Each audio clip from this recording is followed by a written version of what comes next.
Majority Report with Sam Seder. The destiny of America is always safer in the hands of the people than in the conference rooms of any elite. Sam Seder. They are unanimous in their hate for me, and I welcome their hatred. We must guard against the acquisition of unwarranted influence, whether sought or unsought, by the military-industrial complex. The Majority Report with Sam Seder. Ever get the feeling you've been cheated?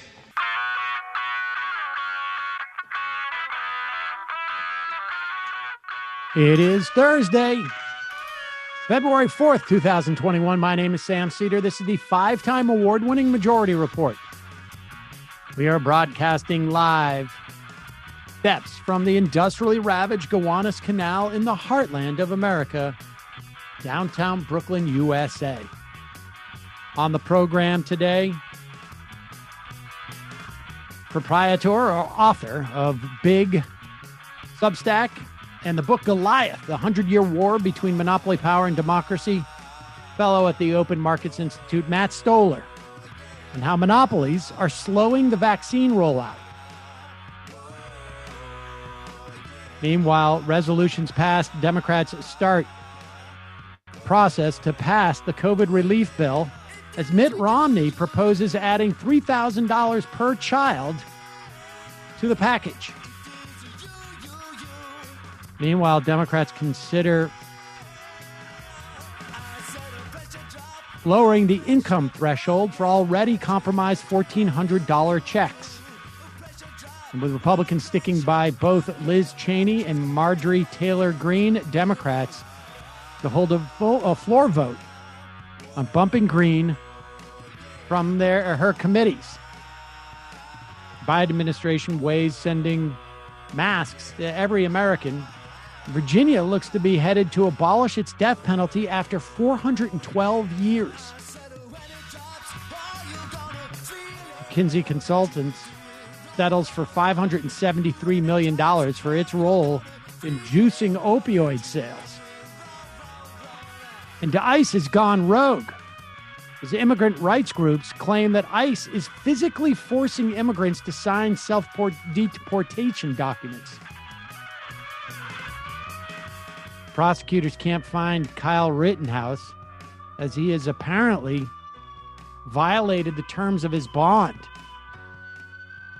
Biden administration announces a 5-year extension on the New START treaty with Russia. Schumer, Warren, and Omar hold a press conference to pressure Joe Biden to deal with student debt. All this and more on today's Majority Report. Welcome, ladies and gentlemen. Thanks for joining us on this Thursday. With me, as always, Emma Vigeland. Emma, Hey. How are you? Hey, I'm doing well today. Did I pronounce that correctly? You did. I've never had an issue with how you pronounce my name. It's every other name that you have an issue with. I have we found out the other day that I've been pronouncing your name wrong for probably the entire time I've ever known you. What? Just you skip the E, just Vigland? Yeah. That's fine. It's like, it kind of sounds the same. I think you have an issue when it gets over 2 syllables. If there's anything over 2 syllables, I can't pronounce it. But even then, that. Yeah. I attribute it to a submerged Massachusetts accent. That's where I think there's certain there's certain vowels I can't. I think that's a generous way to look at it, for sure. Yeah, well, I mean, there's no reason for me not to be generous with myself. Agreed. All right, let's get to this quickly. I want to get to Matt. We're running a little bit late because of technical difficulties at the beginning of the day. Obviously, the story that came out of last night was that the Republican caucus, apparently half the caucus, gave a standing ovation to Marjorie Taylor Greene. It was reported. She, of course, is the Georgian congresswoman who, over the past couple of years, have done everything in addition to threaten to assassinate Nancy Pelosi, suggests that there's a cabal headed by the famous Jewish family, the Rothschilds, to operate a laser, which started the California forest fires. I guess in some circles, common knowledge, and other racist, arguably white nationalist postings on Facebook and whatnot. And the Republican caucus decided not to in any way show their displeasure with her. And instead, Kevin McCarthy came out last night and said, well, she said that's not representative of who she is. And all that stuff was said before she was elected to Congress, et cetera, et cetera, et cetera. I'm old enough to remember the multi-year investigations into the Clintons, their Whitewater stuff that happened, I think, over a decade before they got to the White House. Or how about President Obama's church attendance before entering the White House? That was another. Matter. But apparently, apparently their new standard is that whatever happens before you come into power, it just doesn't count, I guess. Does not count. And of course, her apology for those things was not public. So we really don't know what she said. That's certainly inconsistent with what her public remarks were leading up to that. They also, as a way of maintaining their unity of their caucus, voted to support Liz Cheney to remain in her position third in power in the Republican caucus. And so the Democrats, they have been making some hay of this. I, of course, would like them to tie this more into the Republicans themselves. But this is the way they're going about it. And they are taking a floor vote today, it's my understanding, to strip her from her committeeships. Here is Jim Jordan. And you'll remember Jim Jordan. He is the congressman from Ohio who is famous for having been a university wrestling coach who ignored the multiple approaches from his students to deal with an abusive doctor who was attempting to molest some of the wrestlers. That's at least what the testimony of those people who suffered at the hands of that doctor have said. Jim Jordan, I don't know if he's ever publicly addressed it, but here he is on Fox News talking about a slippery slope about if we really hold people to account for things that happened before they're Congress people, it's not a surprise that he might have an investment in that. Republicans. So there are many members of your own party who are taking issue here. Let's take a quick break and listen to Karl Rove on this very issue, and we'll get your response, Congressman. If you believe that the Jews control a space laser that starts fires in Northern California, and that there's some unnamed high-ranking government official who's got a heretofore unknown security classification called Coup, and all the nutty things that flow with that, you should be taken off the prestigious House Education and Labor Committee and confined to the dark recesses of the furthest building away from the House floor, and then let the voters decide in the next election. She is a problem for our party. Congressman, your response. No one's condoning the remarks that she made. I've not heard any Republican say that those were appropriate. So that's not the issue. The issue is once this starts, tell me where it ends, Sandra. Where does it? Who's next? I mean, look, think of the cancel culture, Sandra. I said this on January 13th on the House floor during debate. I told the Democrats, if you guys keep going down this road, keep attacking people, their First Amendment free speech rights, where does it end? It won't stop with Republicans. It'll go to all of us. And 13 days later, what happened in California? Dianne Feinstein's elementary school's name was taken off. So this will never end. And if we don't stop it now, every single American's at risk. And that's what concerns me. Based on his connection to those molestation charges, maybe he's just trying to keep on Marjorie Taylor Greene's good side because she obviously has a connection with Q, who's rooting out all the pedophiles in government. He doesn't want to get on her bad side. I mean, that's a theory. I will also add that I have no problem with Dianne Feinstein's name coming off of an elementary school, and I am quite sure that is not an infringement on anybody's First Amendment rights. And I think you can easily say that, hey, when you cross into the territory of proposing the assassination of members of Congress, then I think it's probably appropriate for a party to say, hey, we're not going to put this person on a prestigious committee. I would say that is somewhere where I would that would be the limiting principle. But these are what the Republicans want to do. This is who they are. The really important takeaway from this, and I don't know that many people in our audience really need to understand this, but for those that don't, there has been this narrative for over a decade that the Republicans' fever will break, that there are some specific bad elements of the Republican Party, but overall they or maybe they're beholden to their base, and they can't, we should feel bad for them because they're being held hostage. This is who the Republican Party is. They are not going to change. This was completely predictable.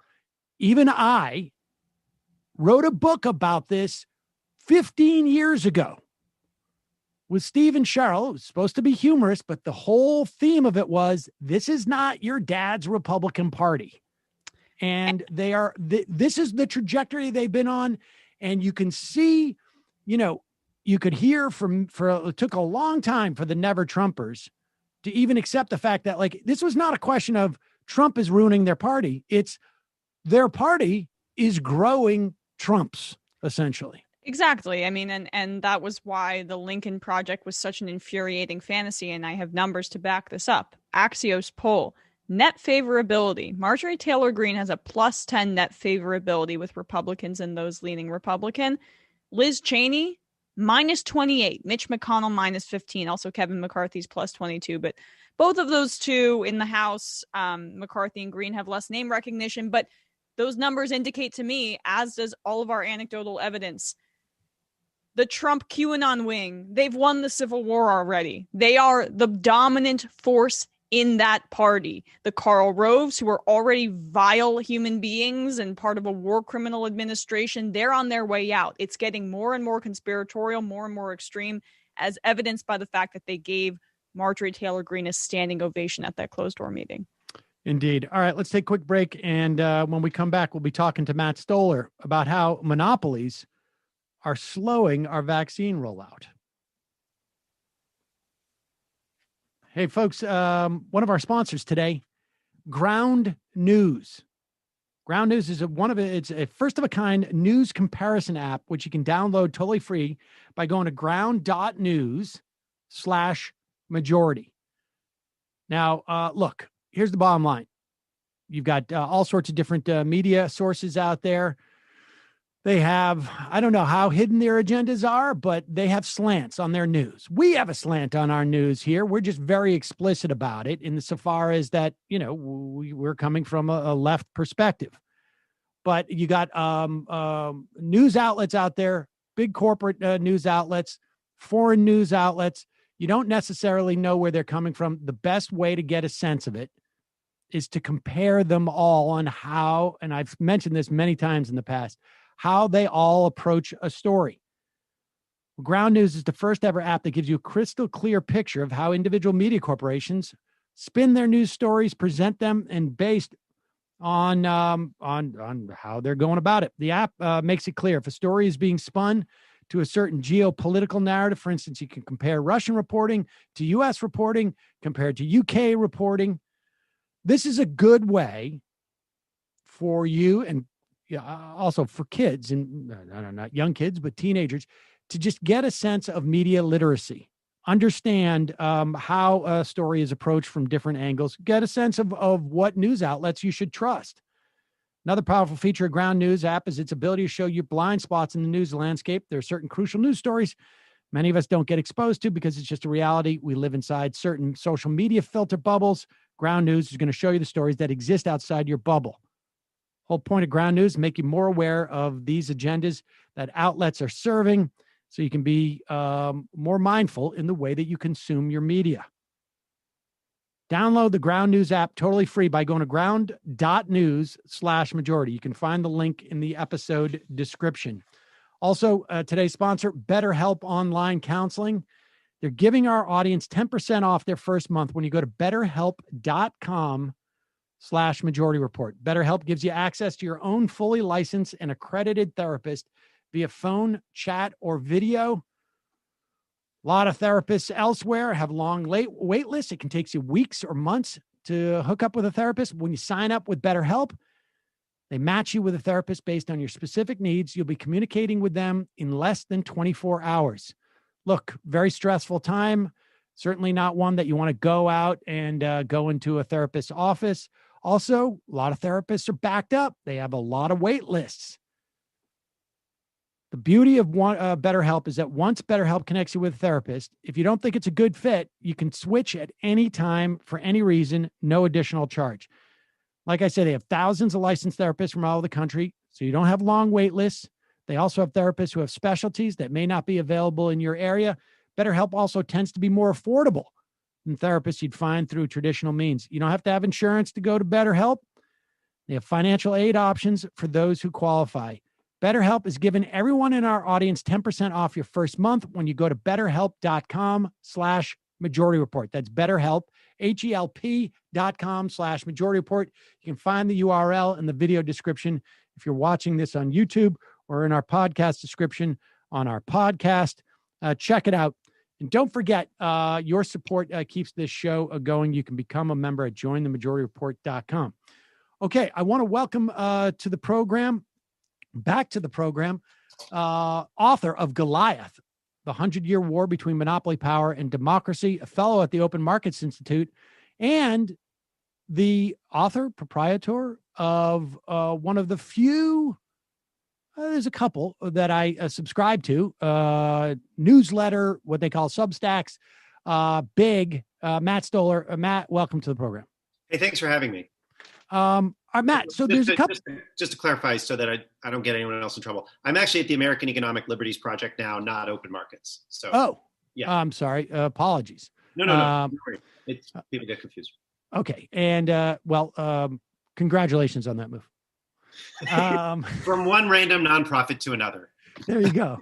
All right. Well, I want to talk about, actually, and if we have time, the last two pieces that you've written actually on BIG, among other things.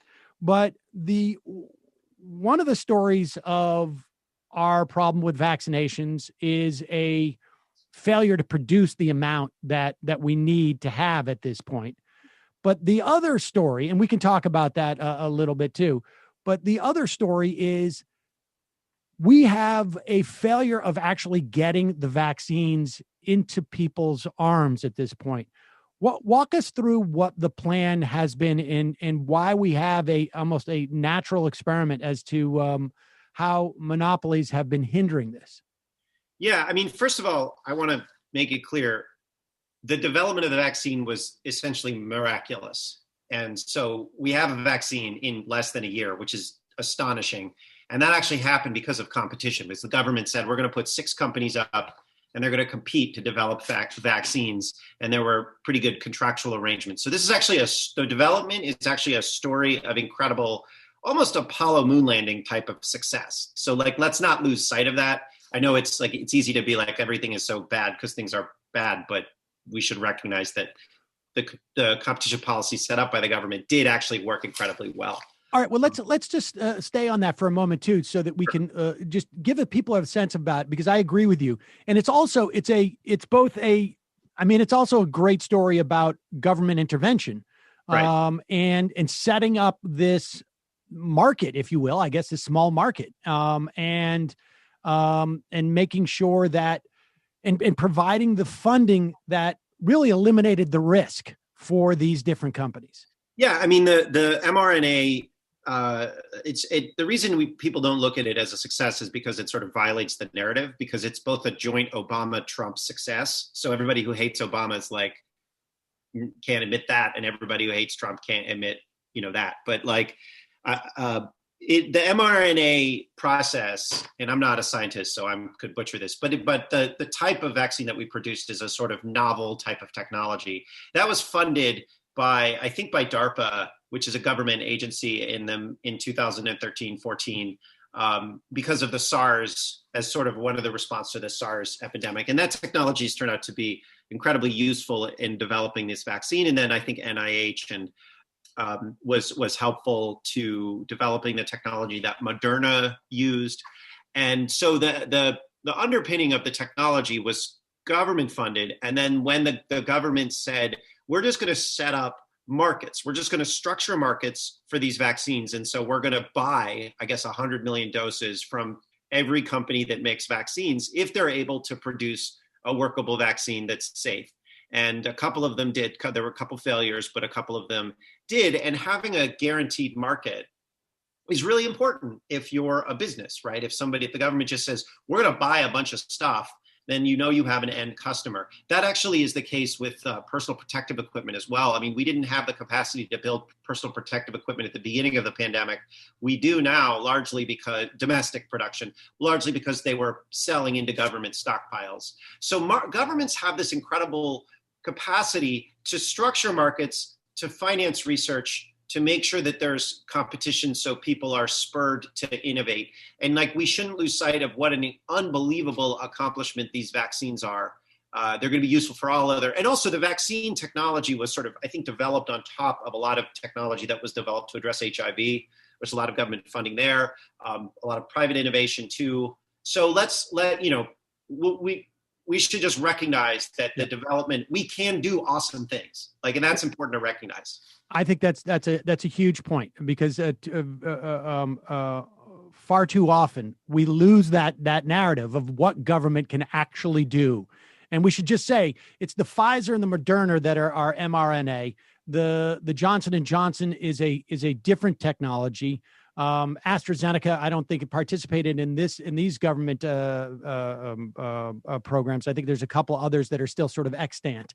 But the bottom line is, all of this was creating an environment for these companies that can build these things with the idea of we're gonna really mitigate your risk that's associated with this. All right. So, and just to one more moral point. I mean, the Chinese vaccines are not very good. The Russian vaccine is good. But one of the things that, people are talking about how poorer countries are going to take a while to get the vaccine, and that's deeply immoral. And there's a lot of kind of merit to that. There's a lot of problems in how we're building things out. But let's also keep in mind, the fact that there's a vaccine is largely due to this American system, right? And I mean, it's like saying America is good or America's a useful project is not that popular on the left these days. And it's important to recognize that this is the best of America. We actually did some great things, and there was collaboration. German. There's a lot of German innovation in this as well. So there's a transatlantic effort. The Chinese mapped the vaccine, so we use the genetic technology which they got from us. So it's this is actually an amazing global collaborative effort, along with kind of American competition policy, that drove the creation of this vaccine. So kudos to humanity. We don't get a lot of that in 2020, but that was we should look at 2020 as this, a pretty bad year, but also kudos to humanity on that score. Well, right. Is it, I mean, I'm just going to push back just a little bit. Is it non-kudos to humanity? No. I agree with a lot of what I hate you. But I is a little bit of a Monday morning quarterback kind of assertion to say it's competition that drove this process. Say the United States was to more actively nationalize this effort and say, hey, Pfizer, Moderna, you're working with similar technology, push this forward and work together, and then maybe the stockpile would have been more effectively manufactured. I mean, I like you're saying, the Russian effort, it seems like their vaccine is not as effective as the mRNA technology, but done pretty well in its own right. Yeah, I mean, I think you can look at it. I mean, so first of all, to look at this and say it's private companies that did it, I mean, it's not. You're right to recognize that there's a lot of public involvement here. The Chinese, I think you would look at China, which is ostensibly a communist state. They tried, and it didn't work out very well. Could have been random, could have been they used the wrong technologies or whatever. I mean, it worked out okay. It's not great. What I would say is that, having competition is not necessarily, so let's divide up the problem.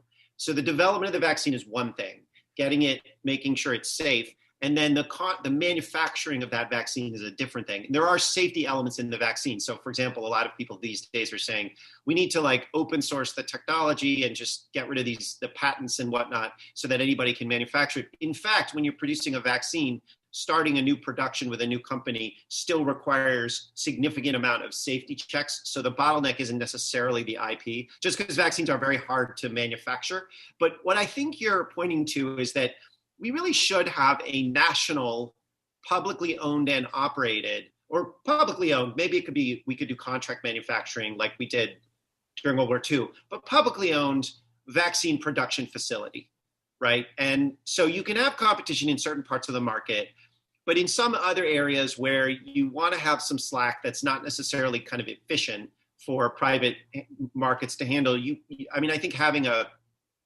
public facility that does that makes a lot of sense. Right now, the government doesn't have the expertise to produce vaccines, but they could hire contract manufacturers that do, which is one of the ways that we run. Like Lockheed has factories that are still owned by the U.S. government, but Lockheed operates them. So there are models here that we can use for innovation and production. But you're right to say that there are important areas where the government should step in, the public sector should step in and just sort of nationalize the process. I think that's right. Okay, so that's that end of it. Now we're on to the distribution. And again, it would be great if we had more supplies. You'd have, I guess, more of a margin of error, but we don't have that margin of error. And presumably, right, we've known that at one point, we didn't necessarily know that we would have the vaccine this early, but we've known at one point, like, hey, if we get the vaccines, we're going to have to distribute the vaccines. So what was the decisions made in terms of how we were going to go about doing that and why? Yeah, so I wrote a piece about why chain pharmacies versus independent pharmacies, like they're big partners in vaccine distribution. And so I looked at the difference to sort of examine whether, the whole framework by which we run our economy, which is effectively, we like big institutions because they deliver it, ostensibly they deliver efficiency, if that's really true. So there's a really nice natural experiment here. But just take a step back and look at the overall vaccine distribution. If you look at just globally, the U.S. I think is fifth right now, and you have Israel, which has a fragmented health system, but it's a so it's not. I don't think it's a Medicare for all style system, but it's a public system. They are just overwhelmingly better than everyone else. I mean, I think they vaccinated 50% of their population because they really were, aggressive, and competent in terms of bureaucracy. Then you have, I believe, like and the UAE. Let me just add, there is this doesn't really affect your I'm point, not talking about the Palestinian thing. That's not I'm just talking purely about the logistics and exactly. I just want to feel obligated that there is, obviously I think a legitimate controversy about who they have decided to not vaccinate first. But as a operation in and of itself, yes, continue. Like moving the Palestinian-Israeli conflict out of the discussion, which I think is probably obscures more than. I agree. So the England has the UK has done a very good job. I think they're number two. The UAE and Bahrain, I think one of them one of them is essentially a city state. The other one is done really well. And then the US. So the US is actually, globally speaking, we are one of the best in the world at vaccine rollout, which is, not necessarily great because it means that the rest of the world is kind of bad at it. But we're not terrible, right? We're not like, globally speaking, we're like, we're up there. So, but the question is, Israel is just so much, like they've vaccinated half the population and we vaccinated 10% of the population. So why is there this, and it's a problem because there's this new, more contagious strain coming and we really have to get shots in arms now. So there are production problems, but a lot of it isn't actually the production problem. You have, states that are wasting inventory. And what's really interesting is that the Trump administration said, we want everybody to sign deals with CVS and Walgreens, right? Every state, we handle it state by state. So a lot of the vaccine distribution is kind of contingent upon whether the state government is competent or not. And, it's random. But one commonality is that the Trump administration wanted everybody to use these chain pharmacies. And the idea behind CVS and Walgreens, they're both acquisition machines. They were pretty small in the 70s and 80s. They largely grew by buying other chain pharmacies and also parts of the medical supply system, like the billing system for drugs.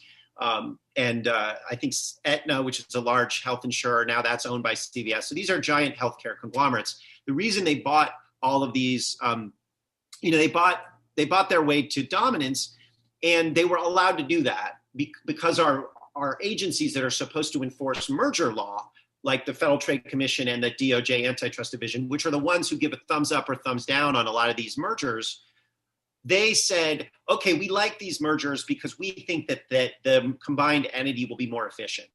So if CVS and Aetna gets together with their billing system for drugs, which is called, I think it's called Caremark, they'll figure out some ways to deliver better care by combining all of their cool things together. Kind of like actually what you're talking about, Emma, with only instead of like the government running everything, it's a kind of private socialism where you have these giant kind of like efficient private socialism in a sense. That's no, I don't. I think I meant more that it would have been nationalized to a further degree as opposed to a competitive thing. So I mean, yeah. But. And that's the same. It's the same argument. I know this sounds a little weird. It is actually the same argument for people that believe in. Not saying you believe this. I'm saying when you look at the at economists who are arguing for mergers, they're usually just saying every merger will create more economies of scale. And then if you look at a lot of the people who are arguing for kind of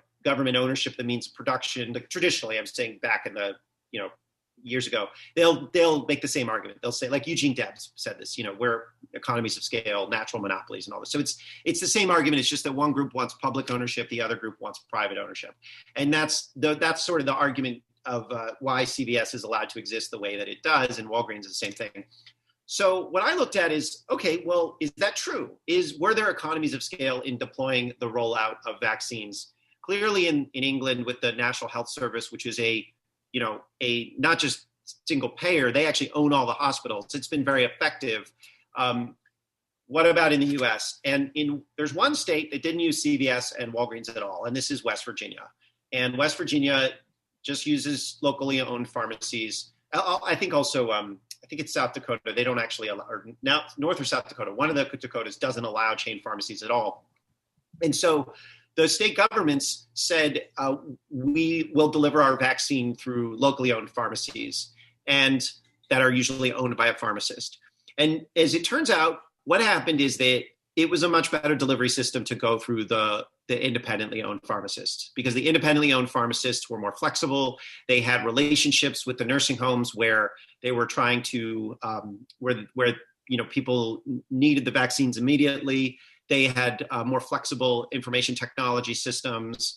They had data on all of the patients. In many cases, they had personal relationships with the patients. And CVS and Walgreens are kind of a nightmare. They overwork their pharmacists. Their IT systems seem creaky. They're large bureaucracies, kind of all the nightmare things you hear from Republicans about how bad the government is. CVS and Walgreens were that bad. And so we can just, I think, looking at the vaccine rollout, where West Virginia has far outperformed most states, even though it's a red state, it's different kind of governing style than say California. But it's far outperformed them. And one of the reasons, probably not the only reason, but one of the key reasons is because they went through locally owned pharmacies that were owned by a healthcare provider, AKA a pharmacist. Now, so is the, just to circle back, because I don't want to get too sidetracked on that. And I think certainly in the context of what you mentioned with Debs, that efficiencies are part of that argument. The other part of that argument is essentially mission statement. I mean, the last part in what you said with these individual pharmacies, the perception of that individual pharmacist is that he's a healthcare provider or she's a healthcare provider. They have a specific responsibility to their clients, if you will, or their patients, that supersedes perhaps maybe sort of some like corporate balance sheet, which is part of the problem, obviously, with the Walgreens and the CVS, that theoretically part of the argument on socializing or nationalizing these things is you also, the efficiency argument is in and of itself a separate argument, it seems to me. You're also eliminating job number one being profits in that I think that's right. I mean, I think you do have slack in the system, as you called it. With the VA is publicly owned. It's very good. The NIH the NHS in the UK is amazing. They have great technology. I think you're right about that. I mean, I think the argument here is like the worst So I think you could make a really good argument for locally owned pharmacies, for distributed sort of ownership. Like that's one way to think about equality. Everybody gets a little piece of property. You could certainly socialize some of these systems. I think the worst scenario is to socialize the system, but also create like this weird financier ownership. So like Walgreens and CVS are effectively banks or financial institutions that as a side business own a health insurance company, own a bunch of pharmacies, and own a PBM. And so that's like what's going on. So the other question I went to, let me just read back something that you wrote that I think really captures this. The basic confusion is that while there are some technical factors that make scale more efficient, these are often unrelated to legal scale. Right. Will you just tease that out so that people understand this dynamic? When we look at this behemoth CVS and think like, oh, they have it all there at their fingertips, they'll be able to coordinate this much easier. That's a fiction that we get confused just because it has the brand CVS on it.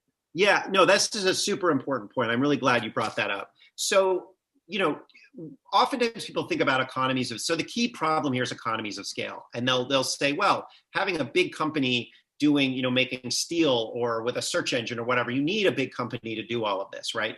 And that's sometimes true, but it's confusing technical economies of scale with the legal economy of scale, right? So the internet is an insanely scalable institution, right? Or not even an institution, I don't know what you call it, but it's a set of protocols and it's scaled by a factor of 1 million, 10 million, whatever, since the 1970s. It is not owned, it is not captured by a legal framework, right? It's not just, there are a lot of companies that are on the internet. And in fact, that is one of the reasons it's scaled so much. It's because nobody controlled it.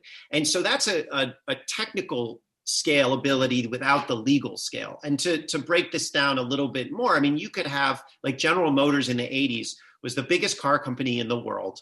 But if you looked at their factories were actually smaller than Honda's factories. And Honda was way more efficient at producing. So even though GM had this massive legal scale, because of the ownership structure. They owned all these brands and all these factories. In fact, Honda was taking advantage of technical economies of scale. So you got to separate out the ability to coordinate factors of production, from the actual legal structure. And the monopolists love to confuse these two things. And sometimes, unfortunately, so do socialists, but it's more the monopolists that like to do this. So for example, with independent pharmacies, it's true that there are some technical economies of scale when you create digital capacity for pharmacies and digital records, but there's no reason why a local pharmacy couldn't just get software to do it, right? There's no reason they couldn't get access to the scale, but also keep the independent ownership structure. One example of that would be hardware stores.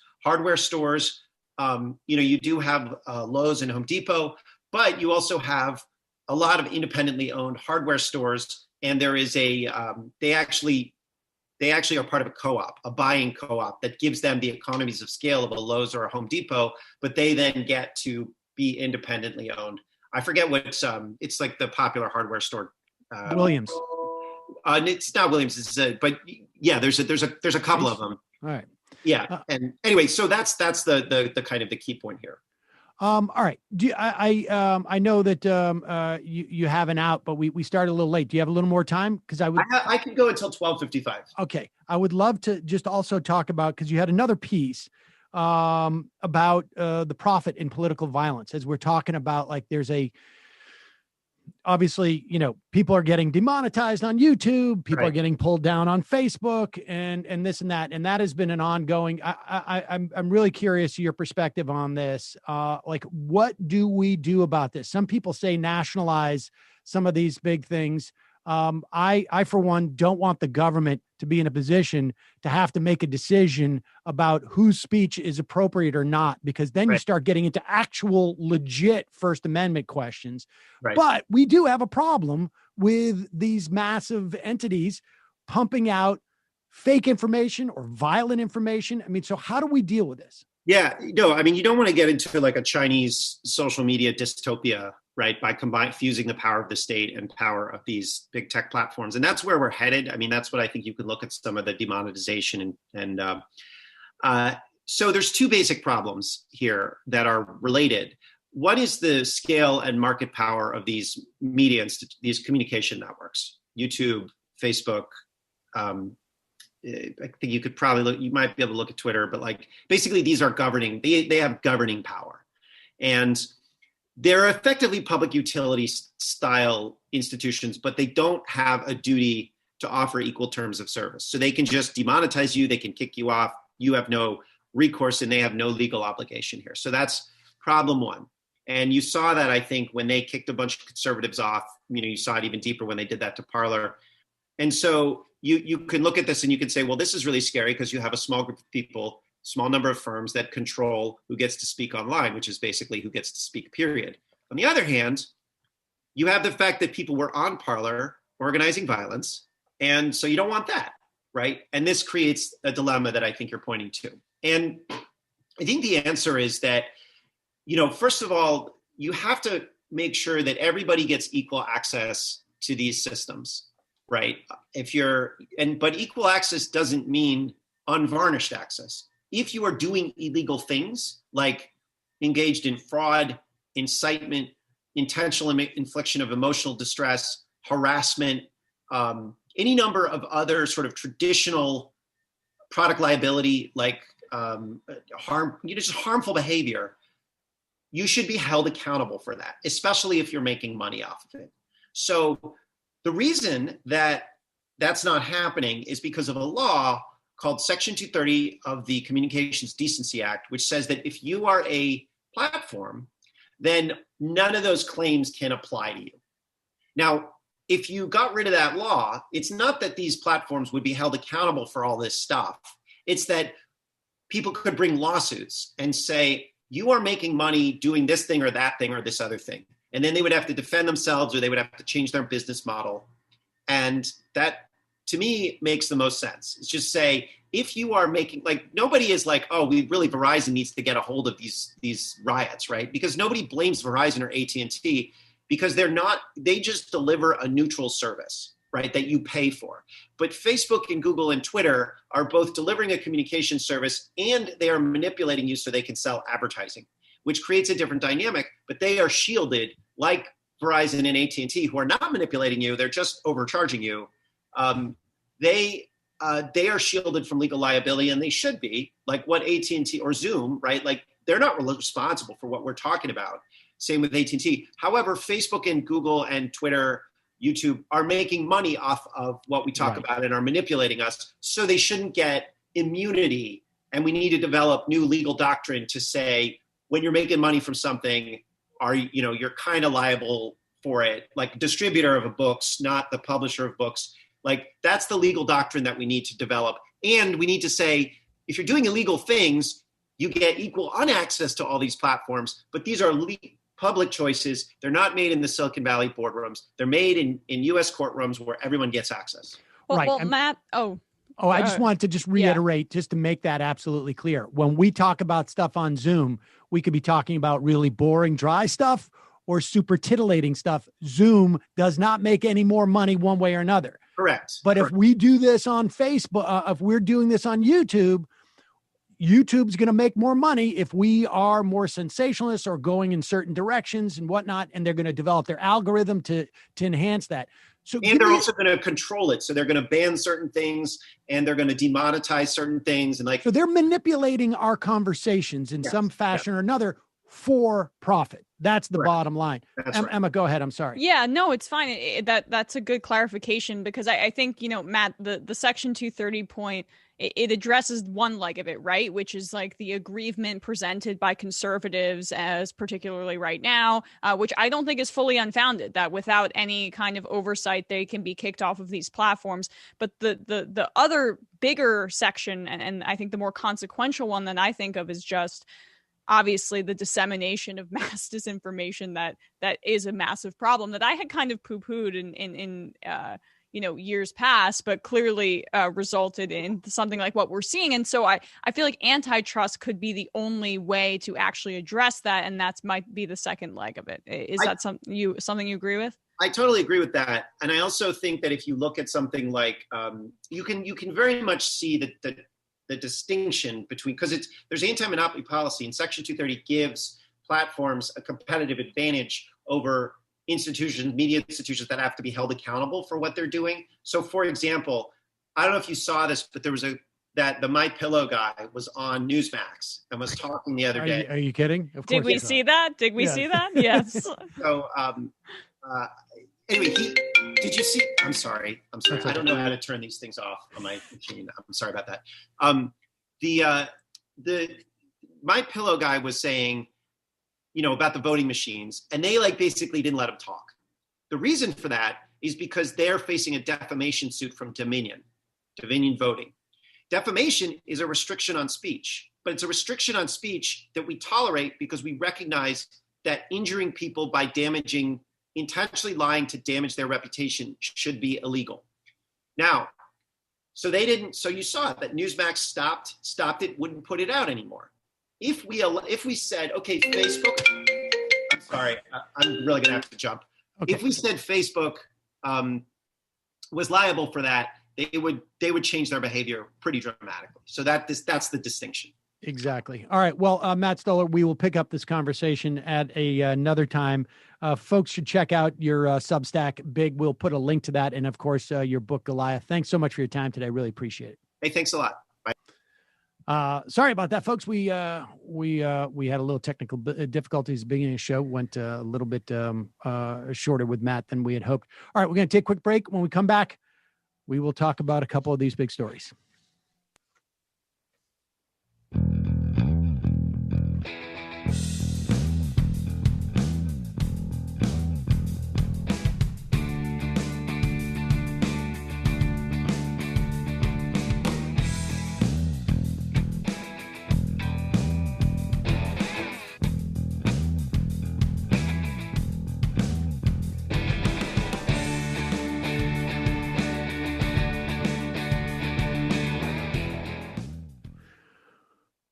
We're back.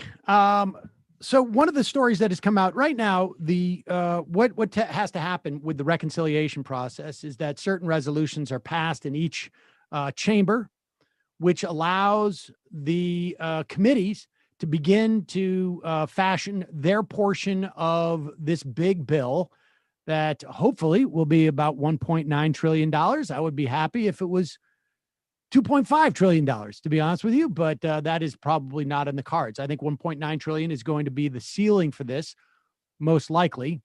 Joe Biden has already signaled that he is adamant that the checks be $1,400, which, because in the minds of this administration and in some, because of the 600 that went out in December, or presumably actually hit people in January, this $1,400 makes $2,000, which equals the $2,000 pledge. When you manipulative marketing on the Biden campaign's part. Well, here's what's problematic with it is that the reason why he wants to maintain this promise, he has said very clearly, is because he doesn't want to start his administration off with a lie. And so it is a political matter that he's talking about. He said $2,000. In his mind, it's not a lie because 1,400 plus 600. But here's the problem. If you need to explain that, unless you have the opportunity to put yourself in every one of those envelopes where that check is going and get there and explain it, when it shows up, if this is a political matter, you are losing if you need to explain that much. And I don't think there's anybody out there who is making the argument that if we were to give $2,000 as a policy matter, it would be that it would be detrimental to the economy. It is really just a function of, we chose a number. It is like, it's the old marketing thing. This is $49.99, not $50, $49.99. And that's why we're going to pass it. Well, okay. And also he's already starting off his administration on a lie because he campaigned on $600 per week unemployment. And his bill is $400 a week unemployment. So I just, there's this real cognitive dissonance that he displays, and sometimes in very aggressive ways that we saw on the campaign trail and we're seeing glimmers of at the start of his administration. But so be that as it may, they're going through this. He has already signaled that they would lower the income threshold. And let me just address that too for a moment. As a policy matter, as a political matter, it may not be a bad thing to do to lower the threshold. As a policy matter, what is problematic with this is that the numbers that they are basing upon your income level as to determine whether you are eligible for this $1,400 check, which should be a $2,000 check, whatever, are from 2019. And so if you have lost your job, if you have had more expenses, if maybe you're in a two-person household and one person has decided I'm cutting back on hours because I got to deal with my kids who can't go to school. I mean, there are literally dozens of reasons why in this environment in particular, but just also in general, why the income level that you had in 2019 could be significantly lower in 2020. Now, I suppose there's some who are like, well, my income's a little bit higher, but the point is you have a tremendous amount of suffering that's going on in this country. And why would you not err on the side of helping more people that need it rather than helping less people that need it? This is it is both from a policy perspective and from a political perspective, I think a huge miscalculation. Yeah. Well, and go ahead. Go on. No, I thought you were done. All right. Well, and so I just wanted to bring up this proposal from Mitt Romney, which is interesting. And I wanted to, we'll have Matt Stoller back on because one of the times I've had him on the past was in the run up to 2012, where he was arguing that Barack Obama is going to do more damage in some respects. I don't want to mischaracterize his comments, but that we had an argument about who would be worse for the country based upon a whole set of factors, Romney or Obama going into 2012. And I don't want to mischaracterize the way that he presented it, and except for to say that, like, I feel like I've gotten more sympathetic with his point of view to some extent, although I had some sympathy at the time, but we didn't have a chance to talk about that. But I mentioned that only because Romney has come out with a proposal. Now, what's going to happen in the Senate is they have what is known as a vote-a-rama to a part of the process of using reconciliation, which, if you'll recall, has a limited number of, not number of things, but type of things that can be passed under reconciliation. They all must directly affect the U.S. budget. They also must have a certain pay for that is statutory. So there could be theoretically cuts to Medicare if you spend too much in this bill, but there's other ways of dealing that. The other thing it does is it lowers the threshold of how many votes you need to pass something to 51 as opposed to 60 in the Senate.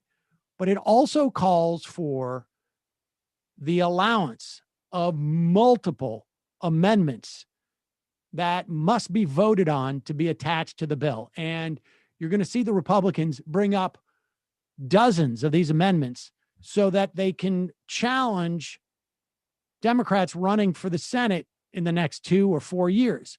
You didn't vote for this. You didn't vote for that, et cetera, et cetera. These amendments, these are ways of basically just creating it's a politically performative exercise in order to later slam the Democrats. It is the epitome of politics at its worst and why Americans hate politicians. That's what we're about to see. I think so. I think to a certain extent, but it's also, look, it's good to clarify some of these positions for people. It's just an annoying feature. We should just get rid of the filibuster.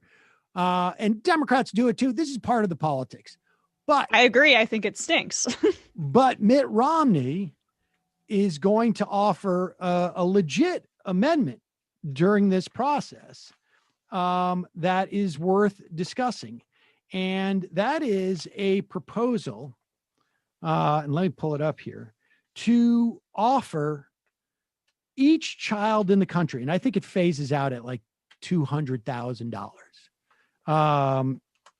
Each child in the country, a $3,000 if you are ages 6 to 17, $4,200 per year up to age 6. That seems to be an open-ended, essentially, benefit for children. And now the Democrats already, in Biden's plan, already had something akin to this. It was $3,000 per child up to age 6, $3,000 per child, 6 to 17. And Matt Brunig over at the People's Policy Project did a breakdown of this. It is a child allowance is what it's called. And from his breakdown, he perceives it as a more generous benefit for Americans than the Biden proposal. One of the downsides is it calls for some pay-fors, which would cut into things like TANF, which is the Temporary Assistance for Needy Families. It would cut into some other existing tax credits. According to Brunig, and again, we can get really deep into this, and Brunig does here, and we can put a link to his piece at majority.fm. According to Brunig, it will streamline the process and make things a little bit easier. But what I think is really interesting about this is that this is one of those situations where Democrats could vote to include this amendment. You could grow this benefit. You could claim there's a certain bipartisan quality to the bill. It's not even clear that Romney would vote for this bill after reconciliation, even if this amendment was included, because what could happen is Democrats could get rid of some of those pay-fors. But it provides an interesting sort of political cover and potentially more benefits for children going forward. I mean, so this is, we should welcome this. I'm not going to, build a statue of Mitt Romney in my house anytime soon. But you mean a second? Damn. Sorry. Brendan just really jumped in. Yes, jeez, I'm not going to build the second one. The first one is the first one is him just lifting the dog onto the roof of the car. The second one would have been far more complimentary of Mitt Romney. But I mean, this is a good thing to keep an eye on. And as we go forward, we're going to be watching. There's really the thing to be watching here is what happens with stuff like this. You can avoid really paying too much attention to the amendment process. That's just going to be long and drawn out. But the real big fight, it seems to me, is going to be on this income threshold. And frankly, I would have less problems with the income threshold if we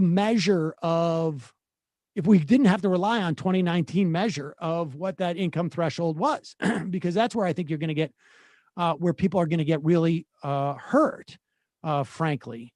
I would like to see it up to 2,000. And if dropping the income threshold and raising it to 2,000 was possible, that would be better. But also the big thing is going to be $15 minimum wage. This is going to be a big fight, I think, between the much of the Democratic caucus and, frankly, Joe Manchin. Well, yeah, I mean, Joe Manchin continues to put himself front and center. I saw in some of the reporting on who is pushing for these lower thresholds for the checks too, that it's very heavily insinuated that Manchin's one of those three centrist Democrats that are going on the record with Jeff Stein of the Washington Post, which I can't confirm or deny that, but obviously that's not a shock. But the good thing about Manchin, and when you think about a similarly centrist kind of kingmaker type from the Obama years like Lieberman, Manchin is not as savvy. And we saw that with how quickly he flipped his position on the checks.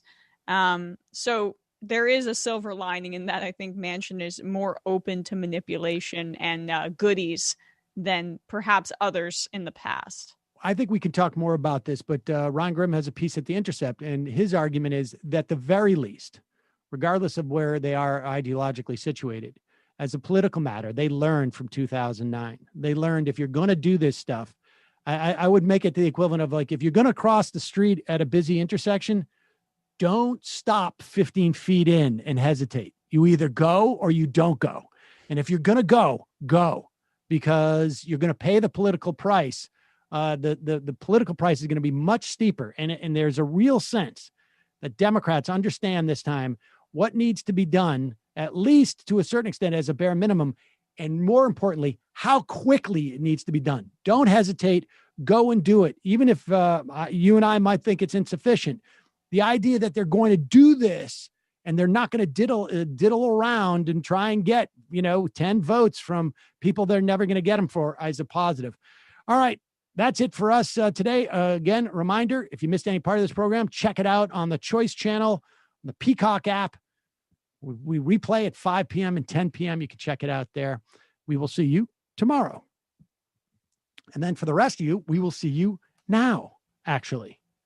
Right. Well, at least I will see you now. And that's right. Old Matt and Brendan. Old Matt, yeah, the whole Matt crew is going to hop on in just a moment. Let me just read this, though. I got this email from Ben. Hi, guys. I listen to your show every single day, and I have been for the past 4 years. It's great to see a channel growing, but I think it could grow even more if you tell people, hit the like button.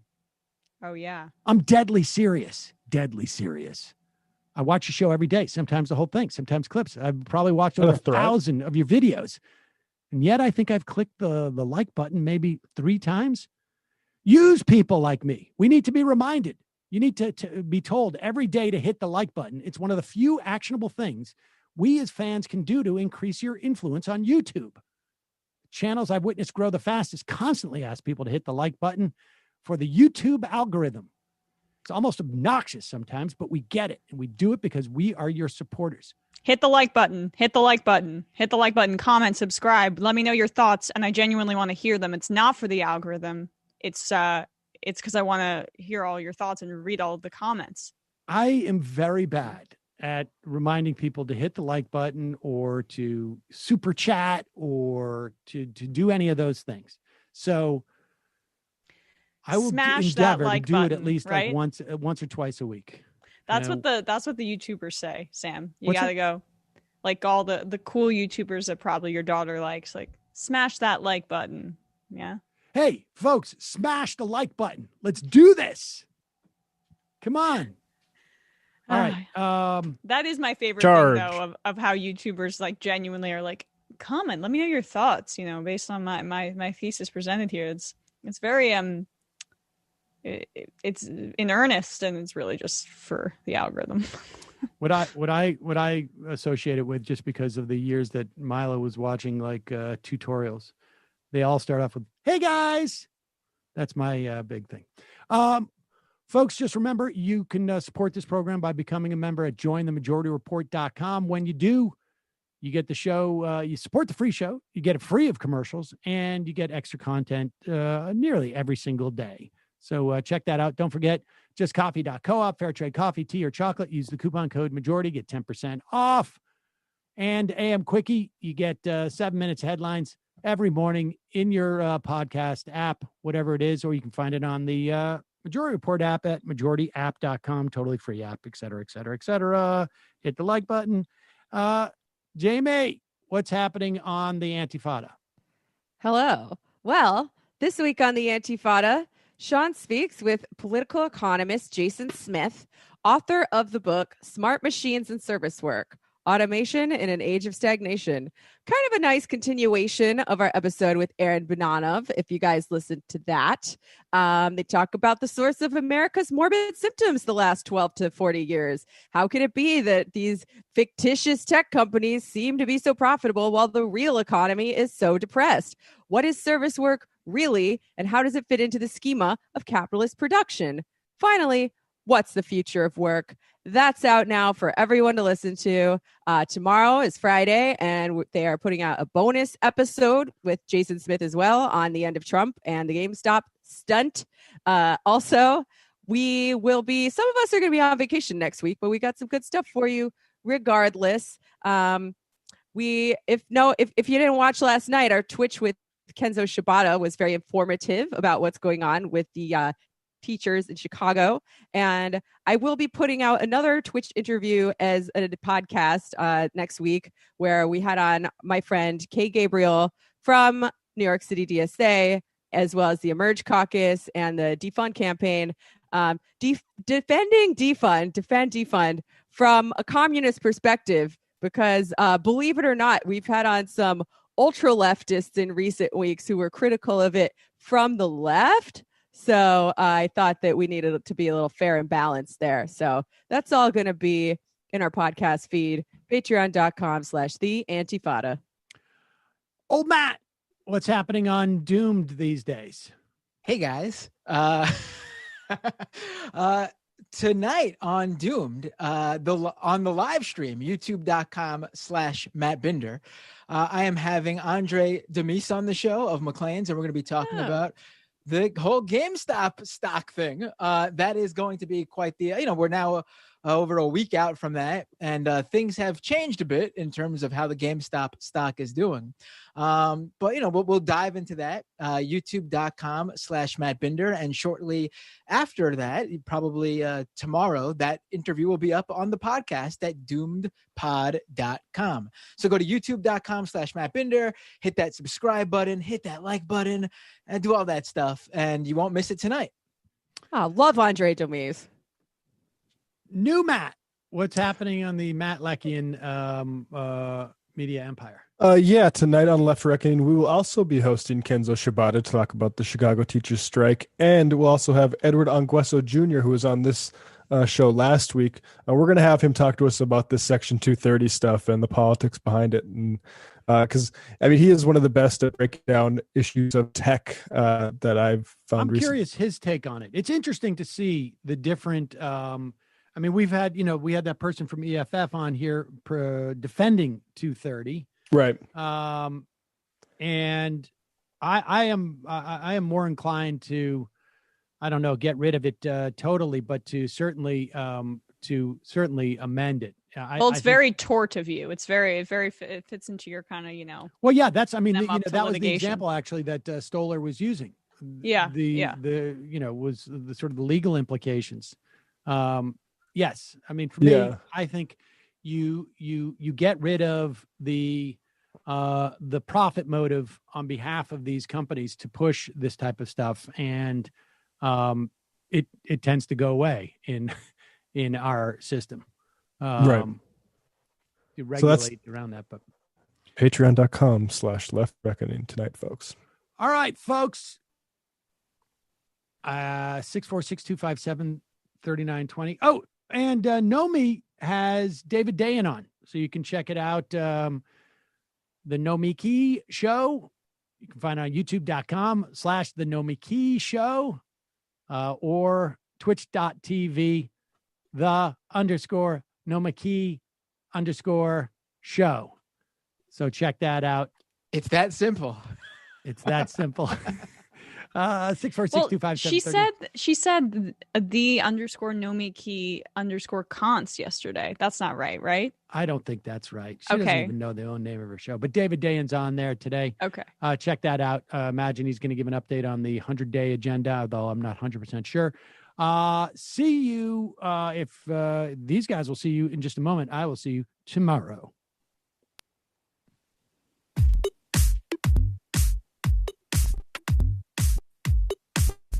Left is best. Jamie and I may have a disagreement. Yeah, you can't just say whatever you want about people just because you're rich. I have an absolute right to mock them on YouTube. He's up there buggy whipping like he's the boss. I am not your employer. I'm tired of the negativity. I'm sorry. I didn't mean to upset you. You're nervous. You're a little bit upset. You're riled up. Yeah, maybe you should rethink your defense of that, you fucking idiot. We're just going to get rid of you. All right. But dude. You want to smoke this joint? Yes. Do you feel like you are a dinosaur? Some good shit. Exactly. I'm happy now. It's a win-win. It's a win-win-win. Oh, hell yeah. Now listen to me. 2, 3, 4, 5 times. 847-906-501-457. 2, 38, 56, 27. 1/2. 5 8s. 3.9 billion. Wow. He's the ultimate math nerd. Don't you see? Why don't you get a real job instead of spewing vitriol and hatred, you left-wing Limbaugh? Everybody's taking their dumb juice today. Come on, Sammy. Dance. Ooh.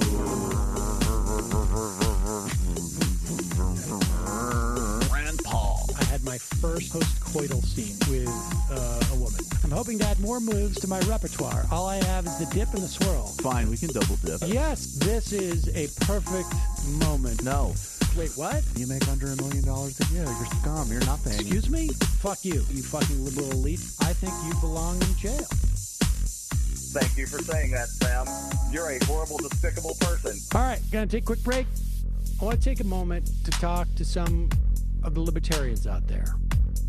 Take whatever vehicle you want to drive to the library. What you're talking about is jibber jabber. Classic. I'm feeling more chill already. Good. Donald Trump can kiss all of our asses. Hey, Sam. Hey, Andy. You guys ready to do some evil? Hitler was such an idiot. That guy might be a Nazi. Agree. No. Death to America. You. Yes. Wow. Wow, that's weird. No way. Unbelievable. This guy's got a really good hook. Throw our hands up. Ooh. Wow. But Sam, I gotta get off. No worries. Let's. I want to just flesh this out a little bit. I mean, look, it's a free speech issue. If you don't like me, Hey! Shut up! Thank you for calling into the Majority Report. Sam will be with you shortly. Well, hello, everybody. How are you all doing on this fine Thursday afternoon? I'm pretty all right. I went out of town last weekend, and I'm preparing to leave town tomorrow. So that's exciting for me. I'm gonna go skiing with my friend and his family. That's fun. You know how to ski? Just gotta get out of town. Socially distanced skiing. I'm not sure how that works. Yeah, but, because I feel like all skiing is socially distant. Yeah, I mean, well, no, Brandon, you'd be wrong because famously COVID came to the U.S. via Austrian ski resort. Right. Uh-oh. Yikes. Well, I'm sure they have very strict protocols in Utah, and I'm sure that everything will be fine. Oh, you're I don't think they were wearing masks. You're going to Utah. Okay, well, Yeah. that makes me feel a little less guilty because I'm taking a few days off and I'm also flying.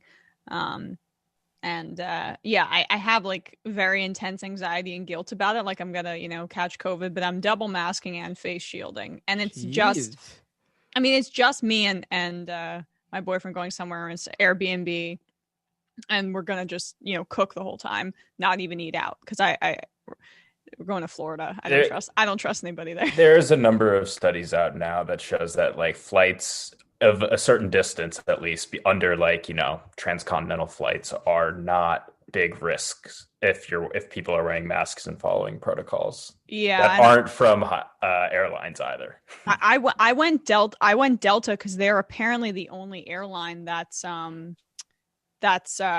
like blocking off middle seats. Like all the United, American, all of them are like full capacity. Damn. I went Delta because it was the cheapest flight, but then I looked because I was concerned, and it looks like they are doing that. So good for them.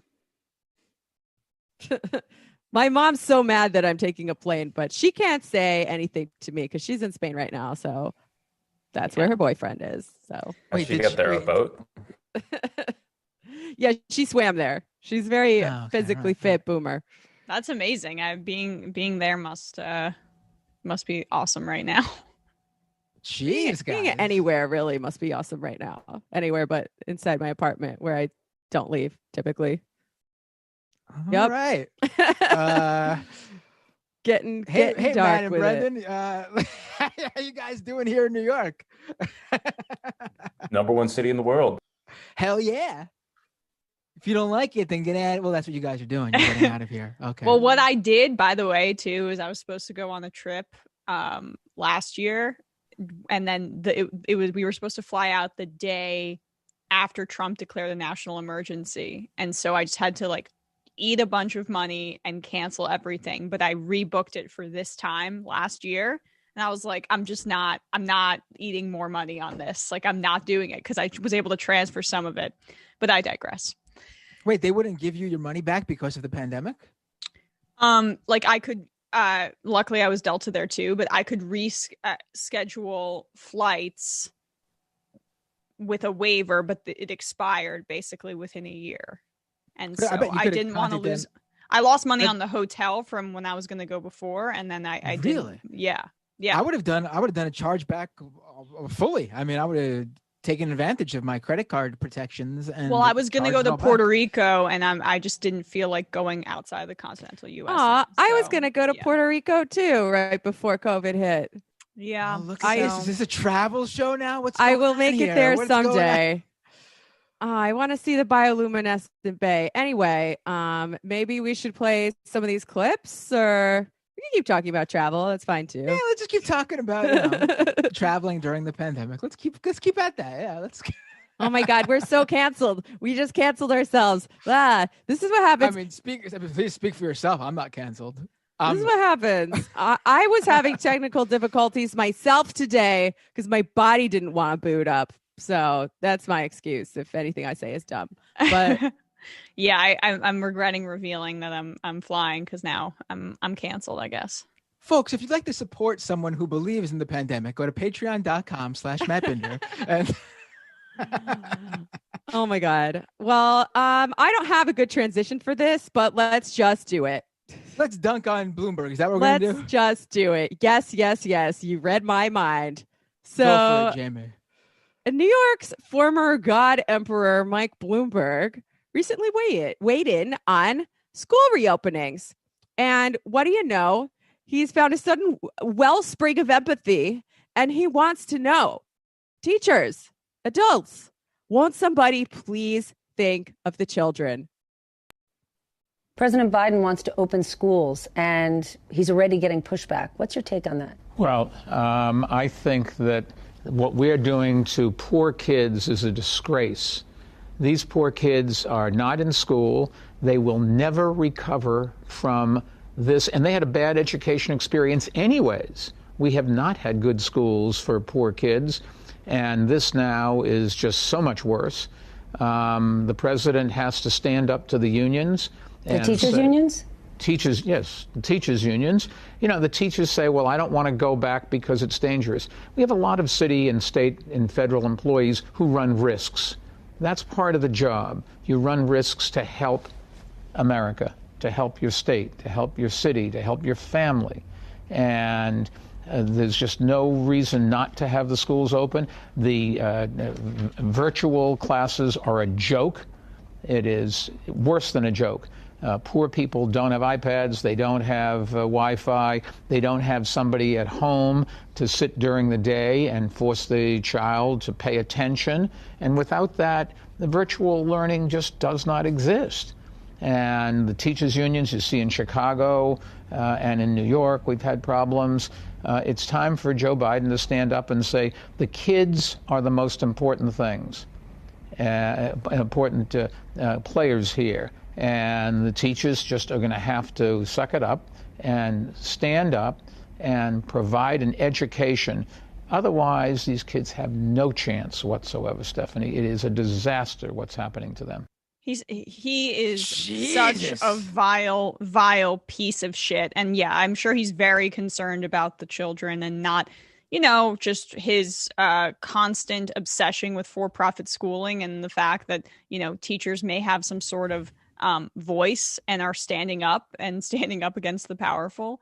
I mean, come on. When he was talking in the beginning about how this is really hurting our poor children, I was thinking, oh, you're talking about stop and frisk? Yeah. Maybe he's in favor of hazard pay then. Okay. Right. You want to have a conversation? You want to have a conversation about the teachers having to be put at risk in this instance? All right. Start with hazard pay. Yeah. Right. We'll see about that. There's government jobs where, you take the job because there is an inherent risk involved. For example, if you are going to work in, I don't know, the Department of Sanitation or something, that when it snows, you're going to probably be involved with the cleanup there. And that might be a thing that, could be risky if it's really bad snowfall. Conditions could be tough. But as a teacher, you never signed up as part of, and with the risk already, built in, where you were going to be in a classroom with 30 plus kids from all over from all different households, during a pandemic. That's not part of the built-in risk when you become a teacher. I'm sorry. And he's so worried about the kids. A lot of teachers have kids. What do we do with those kids when their mother or father dies? What do we tell them? Sorry, your mother or father had to suck it up because Bloomberg said so, instead of just giving these kids who don't have iPads or computers a fucking iPad or computer. I mean, give me a fucking break. That seems like the sensible solution, obviously. Also, I Googled Mike Bloomberg on his education record for like 10 seconds before the show, just to brush up. I'm like, I know there's some bad stuff there, probably. Yeah, he misused hundreds of millions of dollars meant for class size reduction, and class size actually rose under his purview. He pushed standardized testing despite having no scientific backing for doing so, exacerbated segregation, raised the cap for charter schools, tried to privatize education at every single turn, and compared the American Federation of Teachers to the NRA when they dared to criticize him. So forgive me for not thinking that this guy cares the most about our kids. Yeah, this is the whole point about the essential workers, where it's just like, oh, we're going to valorize them culturally but not actually compensate them for the risks that they're taking, right? Like all those people that are also taking those public employees, they should be compensated more as well. The teachers are stand up for it because of strong unions, and like it's unbelievable that we can that bailing out funds, or like thinking about it, and we can't think as Bloomberg sits in that weird tower over snowy New York.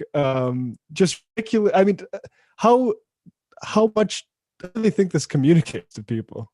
Yeah, and his Jerry Seinfeld ass outfit. Like I talked to Kenzo Shibata about this in terms of Chicago last night, and it is just a mess. Like the teachers know better than Joe Biden or Mike Bloomberg what kind of conditions they're operating on and what's safe to do. And it's interesting that Bloomberg says poor kids. I'm sure that other people have tried to racialize it because, these categories are so linked in our society.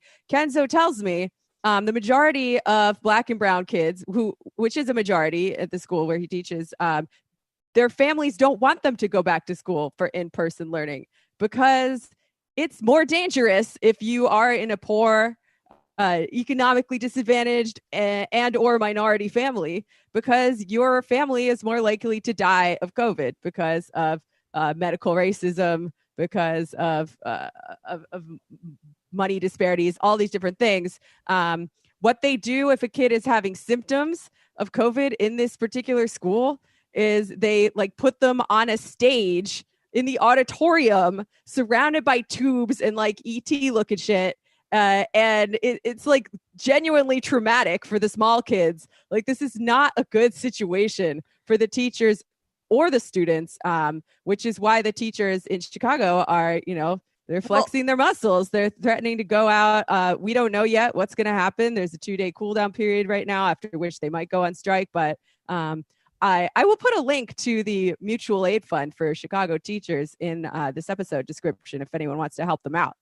And just another point on Bloomberg, it's really part and parcel of his paternalistic ideology, which I think is one of the biggest through lines when looking at his career, where, you can't drink this big of a soda, right? Yeah. How would have that played, by the way, in the general election if he were to be successful in the primary? And I'm going to stop and frisk you. I don't know if you've done anything wrong, but because you're Black or brown, I'm going to pat you down and violate your rights. And then also just to think of the children thing. It's politics of control in very creepy, specific, paternalistic, ways, where they want the children in schools because they have to learn to become better citizens, because otherwise they'd just be running the streets, selling drugs, whatever. That's kind of the mindset of this rich overlord dude. That's what he's always personified.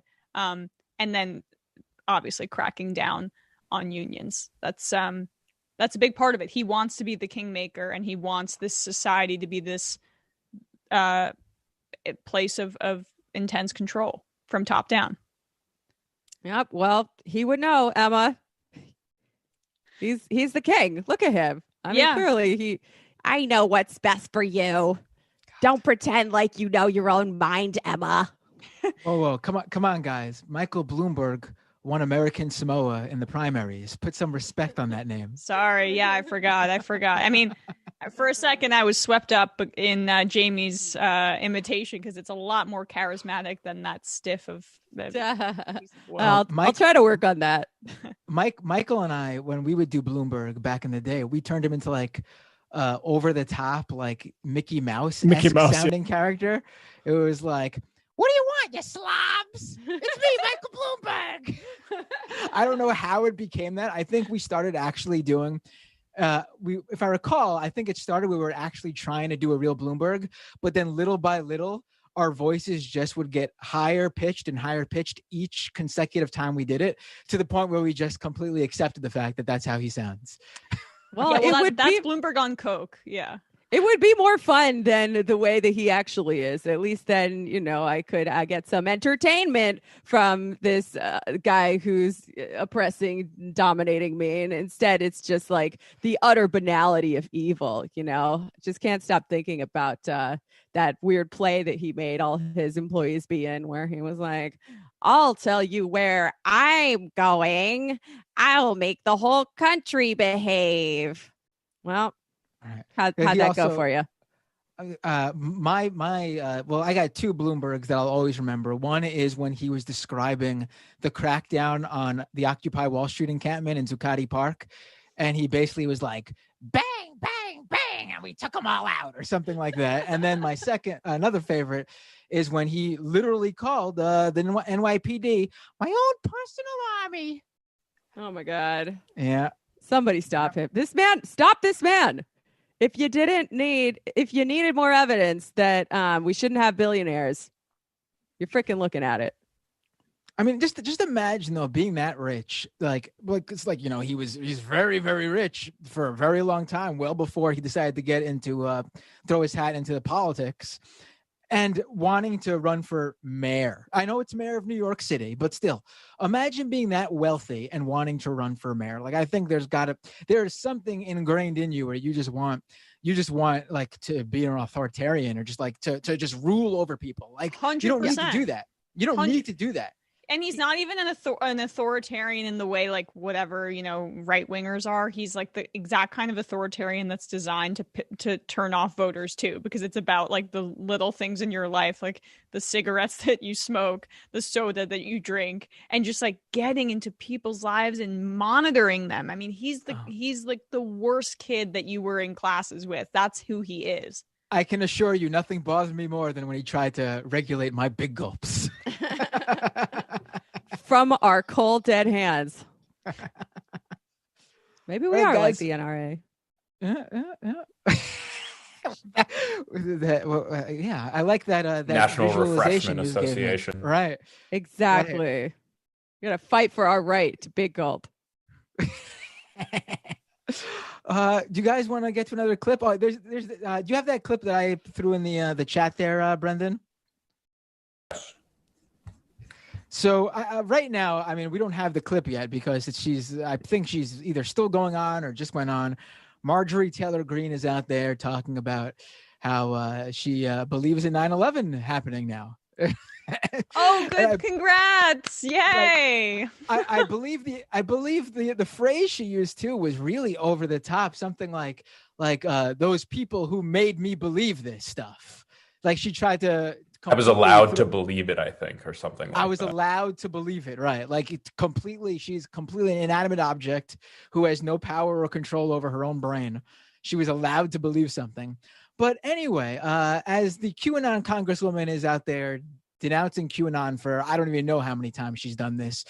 Usually she goes back and then talks about how great QAnon believers are right after. So we'll see if this happens again this time. But while she's doing that, earlier today on C-SPAN, a caller phoned in and had an opinion. And unfortunately, C-SPAN didn't handle it too well. John is in Wilmington, Delaware, Republican. John, what are your thoughts? Well, I support President Trump. I think he's got to get back in there in that White House. And he can't get people like Marjorie Taylor Greene out of office We need women like her in there. Otherwise, these Democrats are going to keep eating the babies and cutting faces off of them. We need President Trump. We elected him, and it's time to get back in there and do his job. John, what do you think about members who voted against President Trump when it came to that impeachment vote on the House floor, and none bigger than the third Republican in the leadership of the House? That would be Congresswoman Liz Cheney. Well, I don't know much about her. I think her father was a little bit better than her in there. We don't need any more of this. I think maybe she should be expelled. If you're hosting a little, I don't know how many people who host shows watch this. Hopefully some of you do, but if you're hosting a show and someone calls in and starts espousing the idea that Democrats are eating babies and cutting the faces off of them, which is a full-blown QAnon conspiracy, which takes its steps right there from anti-Semitic conspiracy theories as well. You should probably address the fact that that's not happening. The way the C-SPAN host just moves on like, oh, well and good there, Jim. I get what you're saying, but what do you think about Liz Cheney? I mean, come on, buddy. What are you doing? Well, he delivered it in such a chill cadence that, it's easy to zone out for a second and not realize what he just said.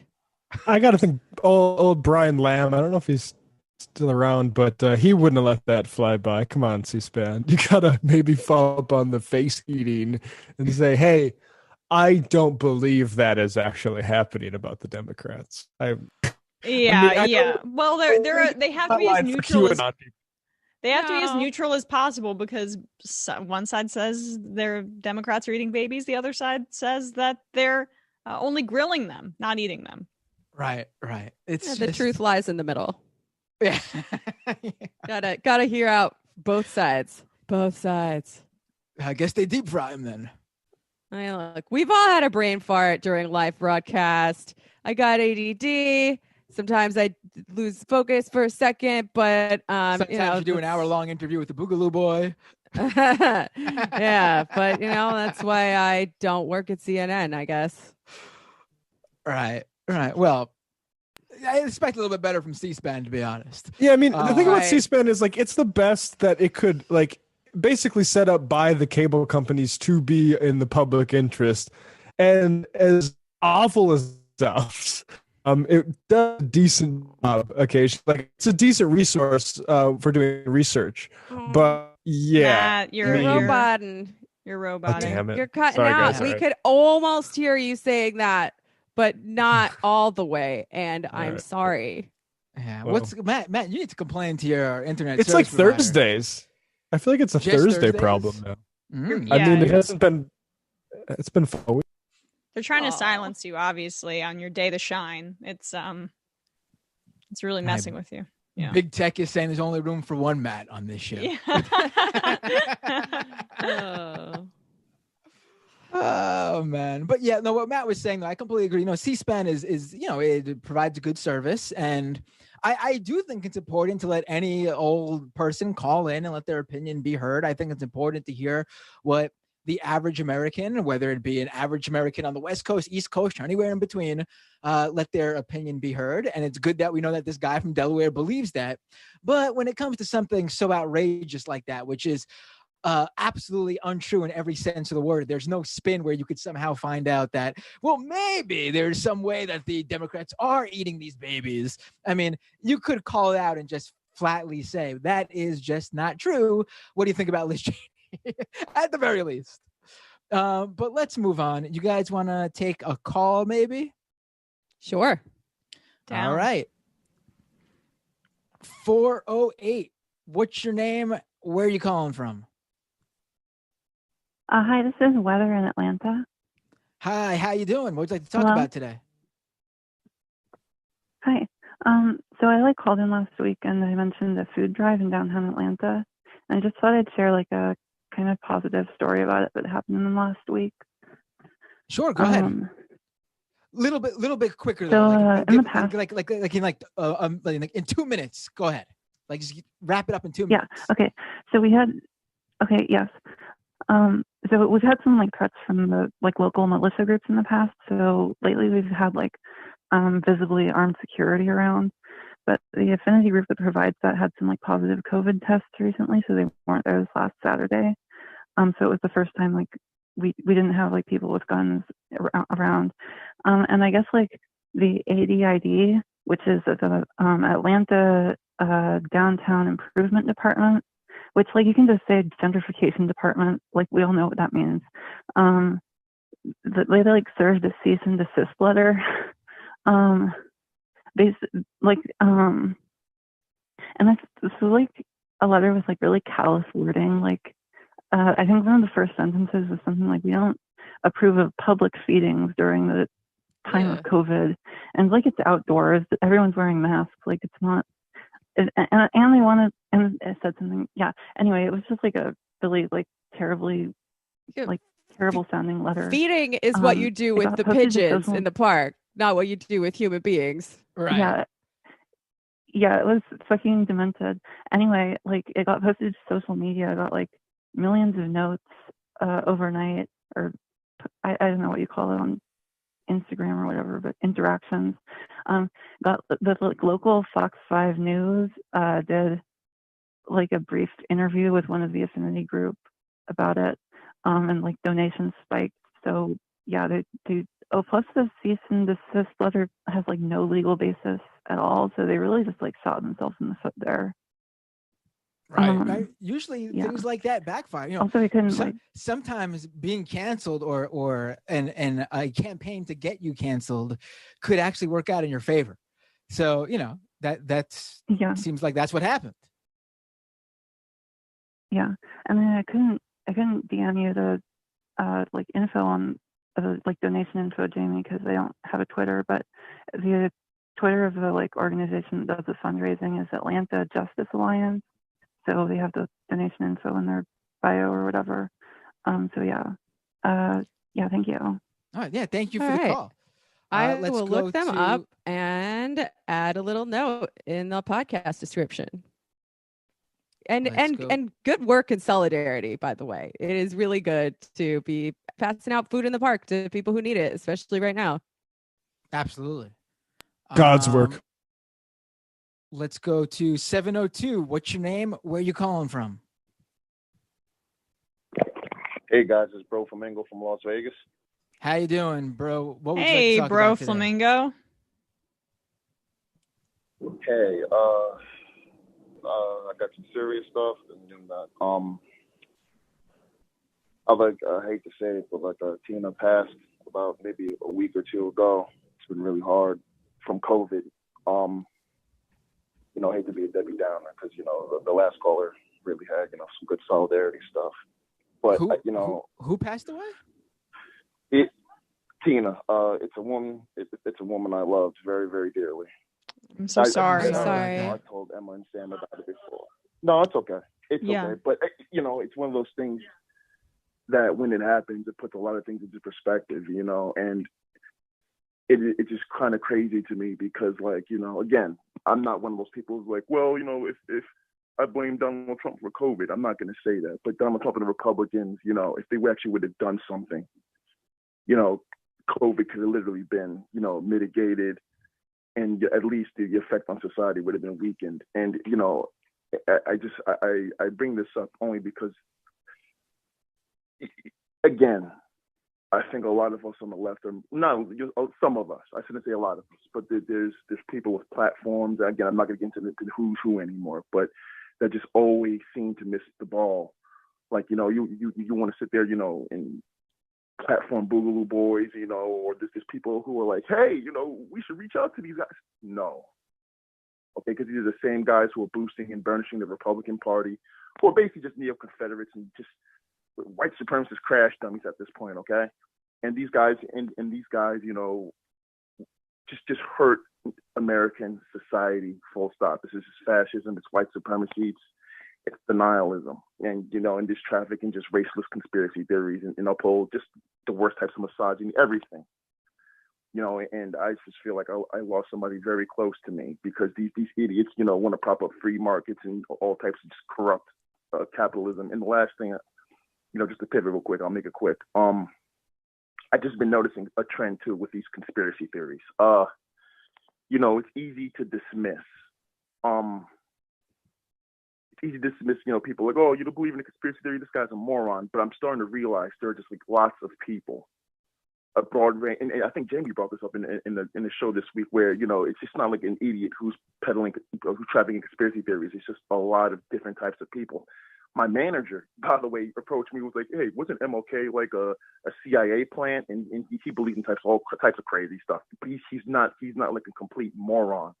And I just wonder if you guys have any ideas like on how to combat conspiracy theories, because I feel like it's just having a very, very negative effect on just discourse, people's thinking, and I think even on the left it's seeping in, where you have kind of like the Jimmy Dore stands, where there's just like, everybody's a sellout, or you're on the take of X corporation. It's very, very poisonous. Anyways, guys, thank you for what you do. Left is best, and please take care.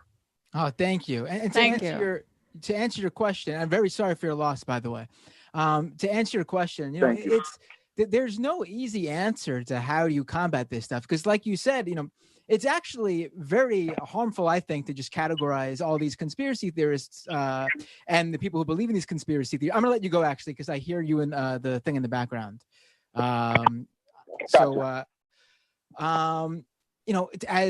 It's dangerous to classify them or categorize them, I should say, as uneducated or stupid, because I mean, a lot of these people are not stupid or uneducated. And honestly, it demeans people who aren't, who don't have the traditional, high school or college education, who are completely well enough and smart enough to understand that this is not bullshit. Like, what you see is you see people with college graduates, people with their master's degree, PhDs, lawyers. I mean, Lynn Wood was once a respected lawyer, and this guy is probably one of the biggest peddlers of QAnon there is nowadays. I mean, Sidney Powell is a lawyer. Sidney Powell went to, I think, Duke. This is why these institutions are bullshit, but yeah.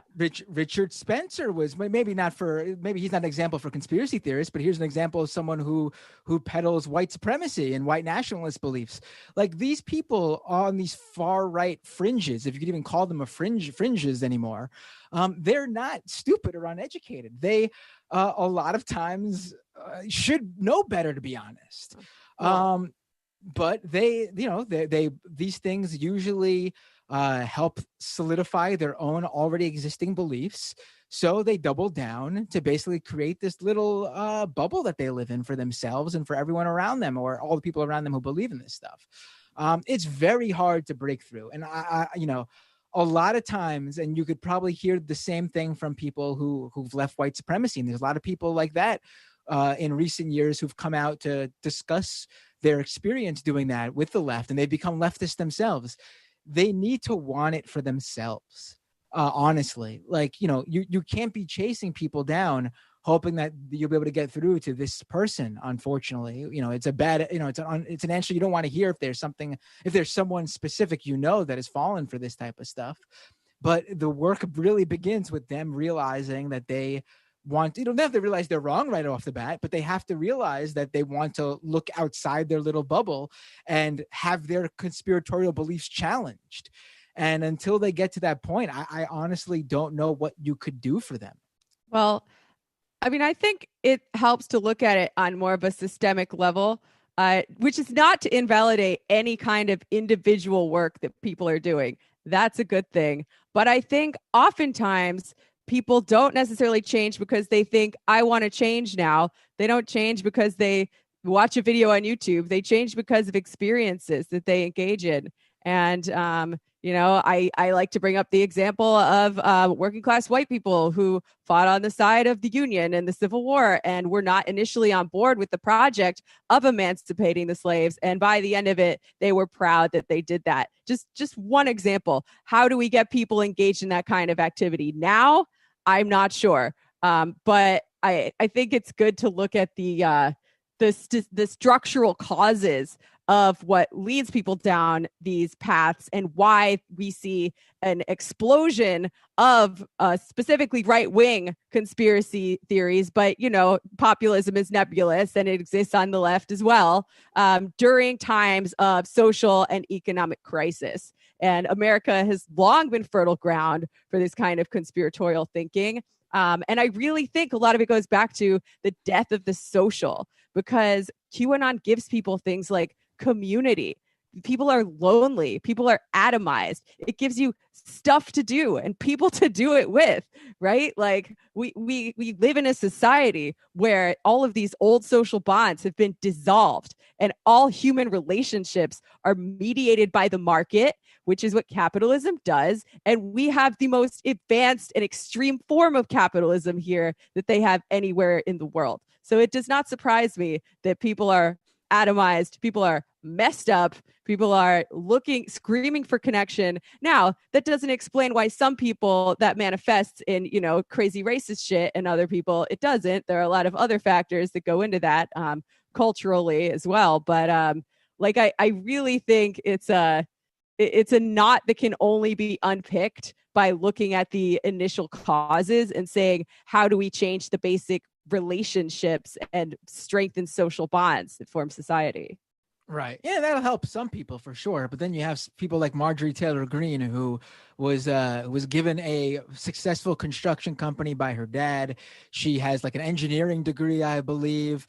She donated something like $1 million of her own money to her account. Half of that, or a little under half that, like $400-something thousand of that, by the way, from a PPP loan that she received. So this is someone who's doing quite well for herself, is not in any sort of trouble or financially or socially. She has obviously a family or whatever. And she's decided to go full bore into this stuff. And this before she even found a grip for it. She was dealing in this stuff when she was just Marjorie Taylor Greene, a successful businesswoman.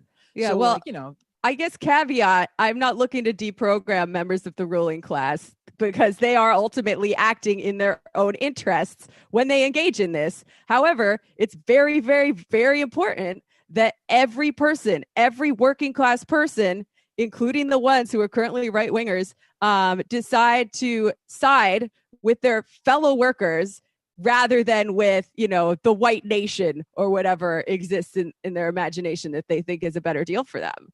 And, right. We got our work cut out for us if we want that to happen. But no, I don't think that members of the bourgeoisie are particularly fertile ground to radicalize them in the good way. Right. I got a clip. Jamie got a clip. Emma, is there a clip you would like to get to?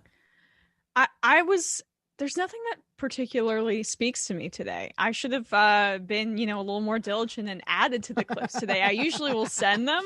I didn't do it today. So that's on me. You guys go first and I'll think about it a little bit. All right, let's go to, let's get to, what are some of these? Oh, you want to get to this? Did you guys play this Newsmax thing? The technical error glitch? Not yet. All right, this is fun. Not much to say about it, but it's fun. So let's do it really quick. So there was Newsmax has been. You guys did play that the Newsmax host was walking off the set, I assume, though, right? Oh, very, very much so. We played it very strongly. Right. So Newsmax has been having a very interesting couple of days over on their network, and now there's this where apparently, if you say a certain sitting senator's name while on Newsmax, it apparently throws you into another dimension. Let's play this clip. Minority Leader McCarthy was there, Chairman Brady, that's several of us. And to hear the heart-wrenching stories of these pipeline companies that have to tell thousands of their employees they're now laid off because of executive orders by this new president. It is unbelievable what we're seeing. And the quote by Bernie Sanders.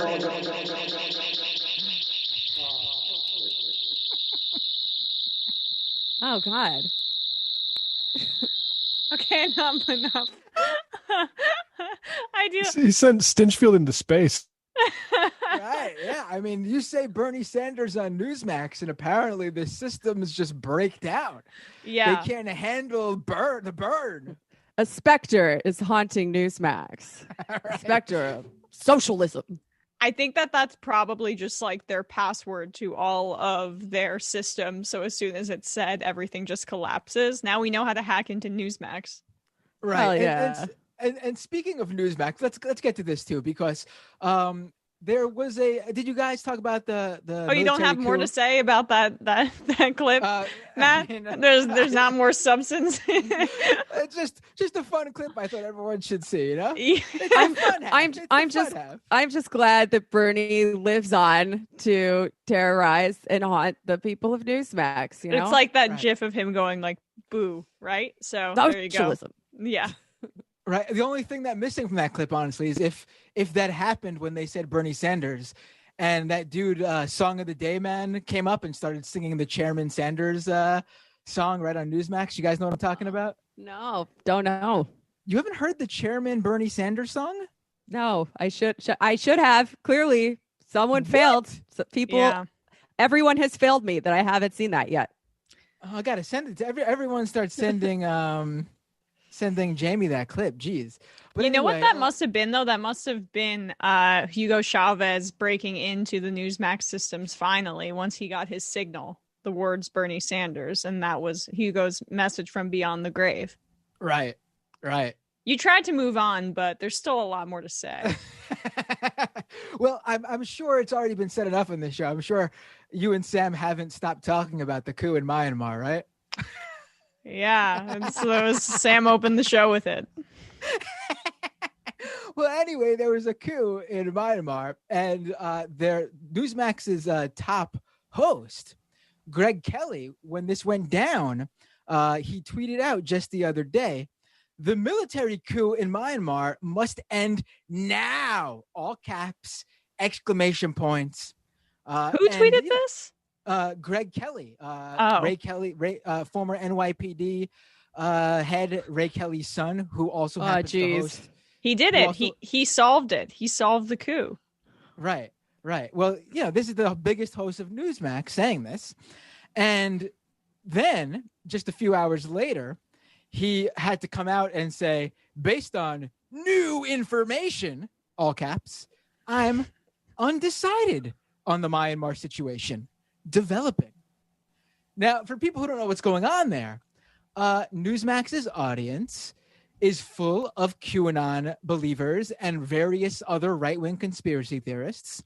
And the hot thing right now in conspiracy theory world, is coups are cool because they badly want a coup here, because in their little world, Donald Trump leads the military to a complete takeover of the government, arresting Joe Biden, Hillary Clinton, Barack Obama, the usual suspects, and Trump becomes president again. So they love coups right now. If you look online in any of these, on Telegram, on Twitter, where some of the QAnon people still exist, they're all talking about how they wish, they're like jealous of Myanmar. They wish the Myanmar coup was happening here. So Greg Kelly, once getting, I guess, all these angry viewers in his replies, did a complete 180 and is now undecided on a coup in Myanmar after saying it must stop right now. Yeah, well, I would have thought that he was in favor of or at least wanting to support Aung San Suu Kyi in her, efforts to brutalize Muslim people. I thought they were all for that on the right. Right. Well, luckily for them, both sides of the coup want to brutalize Muslim people. There's no side here that the Muslim population of Myanmar has on their side. So right, that's true. That's true. She's just the more consistent flavor of Muslim brutalization than the people overtaking. I guess on one side you have the democratically elected people who demonize the Muslims. Then the other side is you have the military coup who demonizes Muslims. So I guess if you're going to go with one, you should go with the democratically elected one. Or the known quantity. The known quantity of Islamophobe. Right.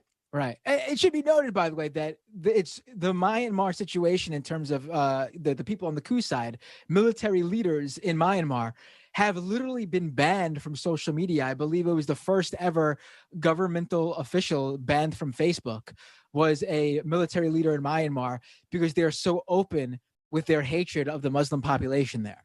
So things not good in Myanmar either way. It's like what's happening obviously in Israel, where no matter who leads the country, they're going to be brutal and crack down on the Palestinians. You don't have any other option. It's just flavor A or flavor B, and they're basically the same variant.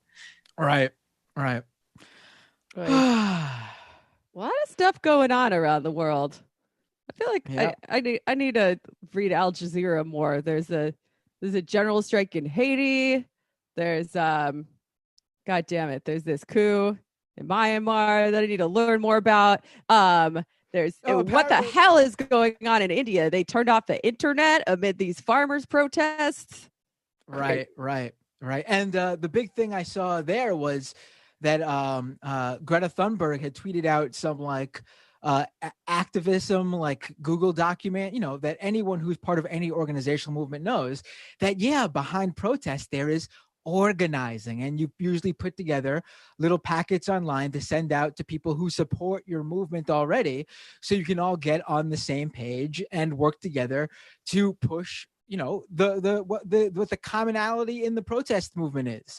And Greta Thunberg apparently tweeted out this Google Doc, and the Modi lovers over there, the people on Modi's side over there, started attacking her, saying how, she accidentally tweeted this out, and it's proof that there's some great scheme against Modi from from the West, and from because Rihanna apparently tweeted out something about it.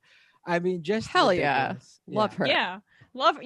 One of the best celebrities, by the way, just always picks the right causes to back Rihanna. Comrade Rihanna. Although, I am partial to my Nordic sister, Greta Thunberg. Whoa. I think that's pretty cool. I think that's the actual pronunciation. And I used to say that in videos, and I'd get like messages, "It's Thunberg." I'm like, bitch, it's not. Emma, what would your name be in your native tongue? Vigeland. Ooh, pretty cool.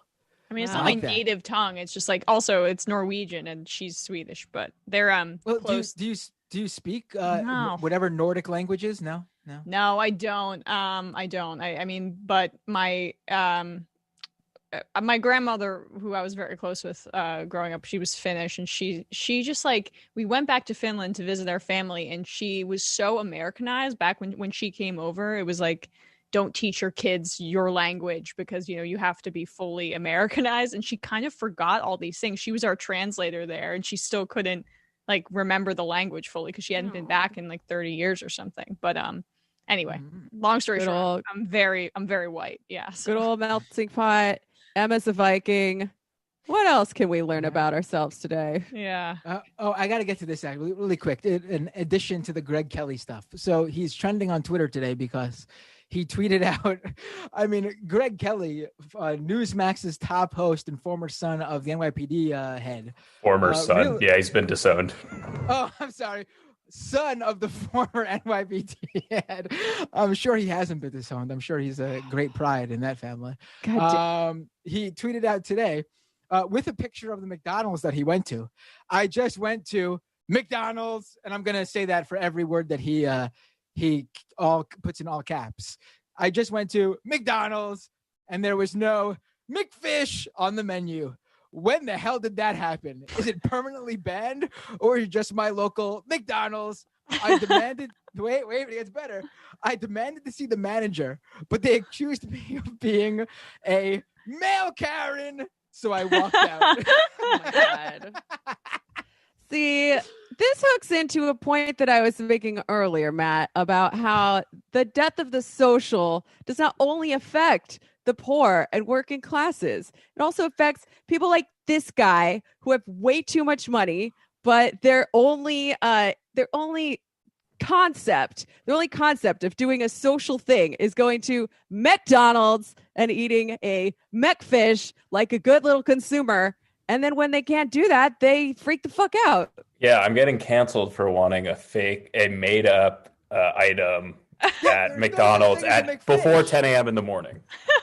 Right. Yeah, why do you want to eat fish at 9, you fucking psycho? Also, how roided out is he? How roided out?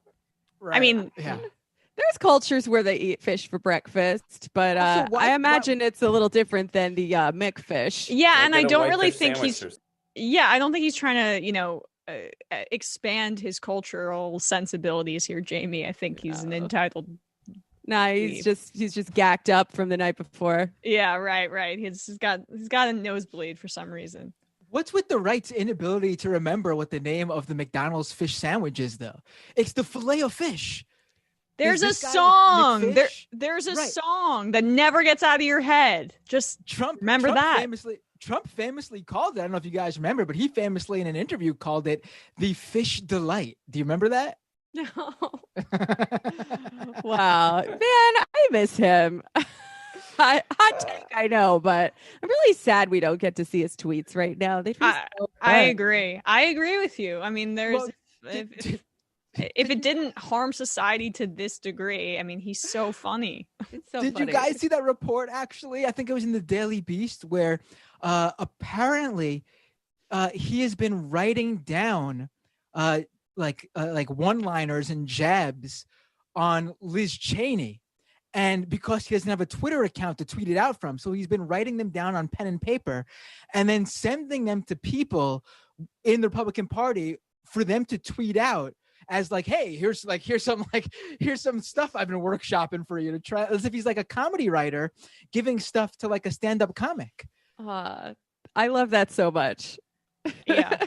When he decides to do his first press conference from Mar-a-Lago, whenever that is, maybe after the impeachment trial, like it's going to be the biggest event of the year, I'm pretty sure. Yeah. I'm pumped, to be honest. I'm honestly a little surprised that he's willing to share his ideas and his material with other people. We need conservative SNL head writer Donald Trump. That's what we need. He'd be more proprietary about his brilliance. Well, you know what would happen? That news conference would come out immediately after someone used his suggestion in a tweet, and the conference would be like, "Did you all like that tweet from insert name here?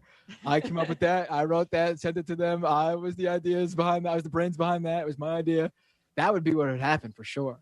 Yeah. Well, maybe he'll have a press conference about it. Let's go back to the phones. 478. What's your name? Where are you calling from? Good afternoon, Matt. This is Jeff from Georgia. How do I sound today? How you doing? What's going on? What would you like to talk about today?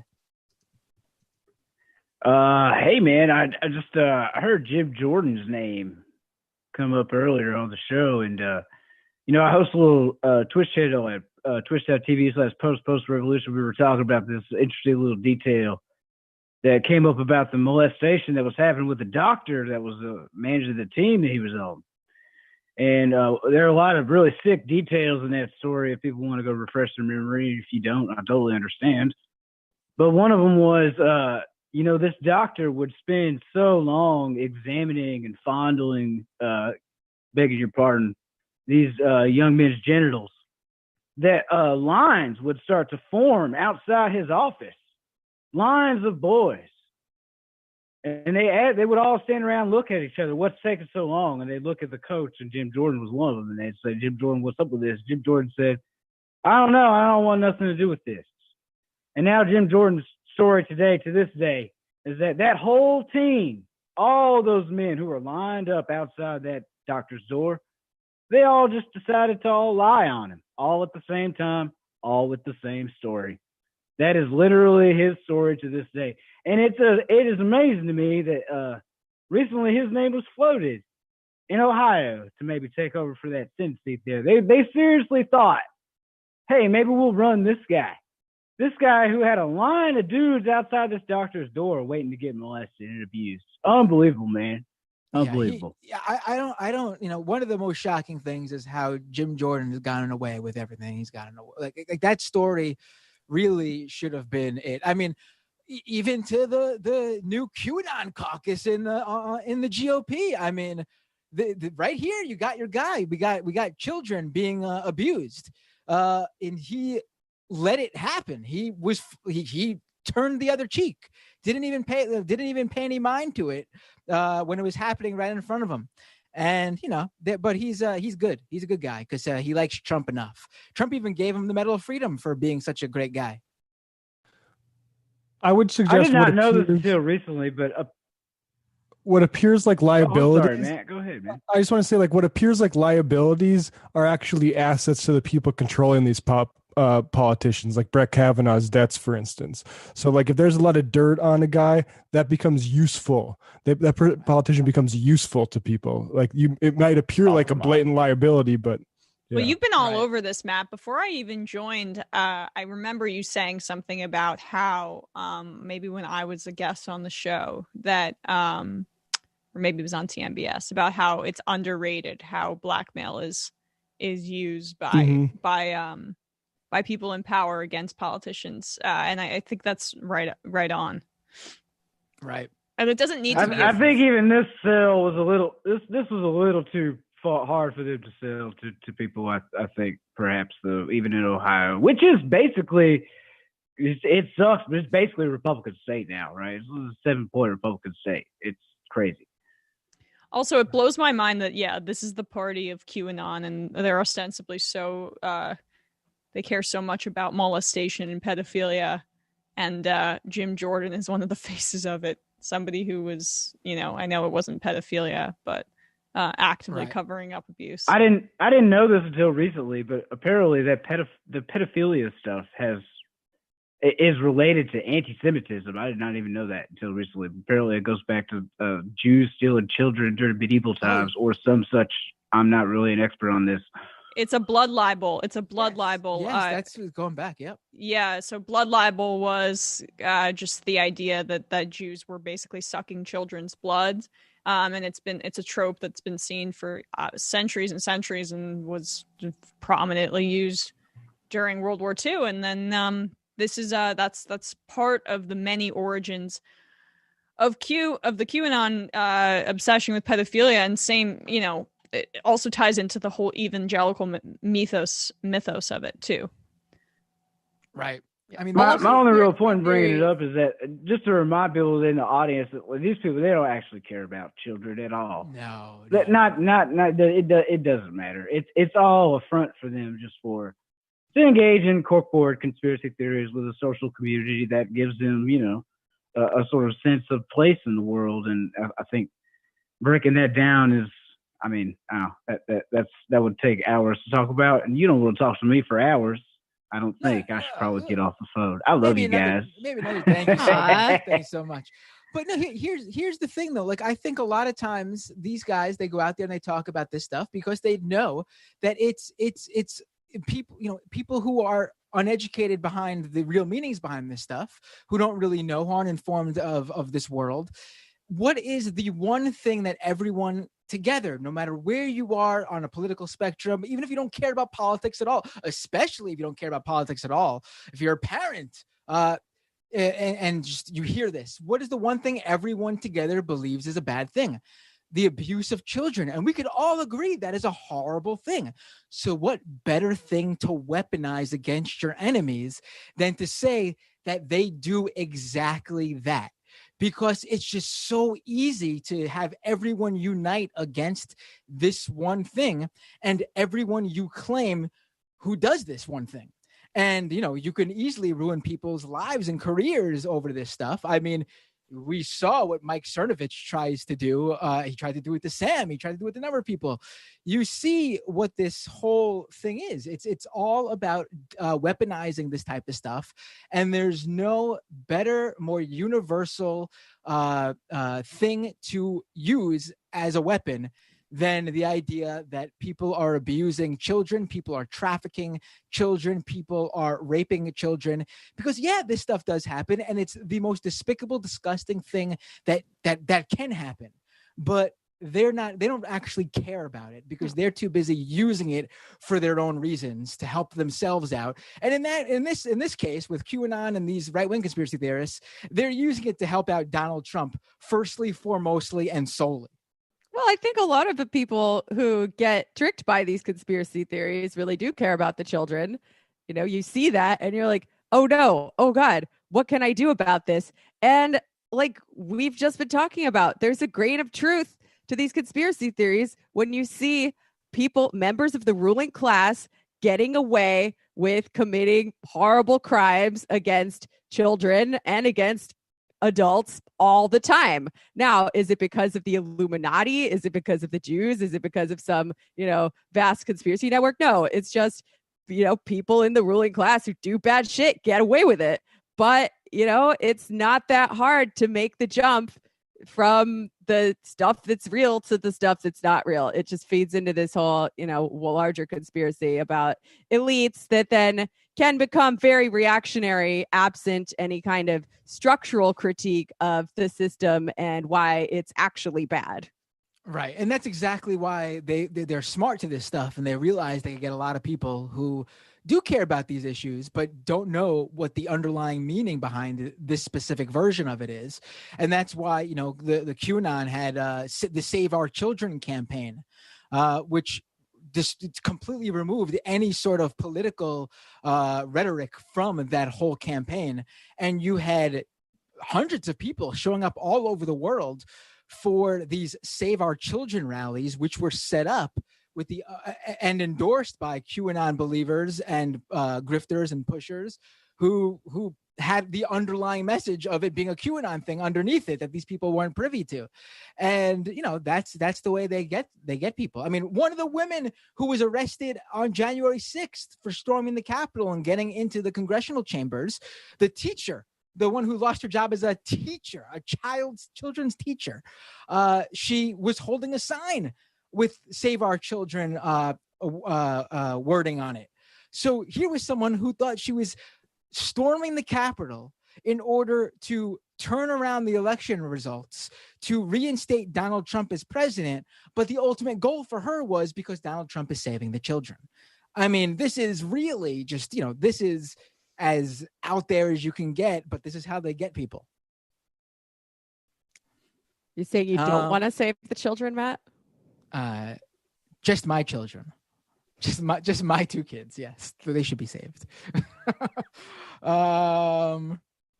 Let's go to the phones again. We have time for a few. There's no IMs coming through today. Kyle is on it. There's something going on, technical difficulties with the IMs, but we'll take your calls. 406, what's your name? Where are you calling from? Hi, this is BJ from Montana. Hey, BJ from Montana. What would you like to talk about today? I just actually had a couple of quick things.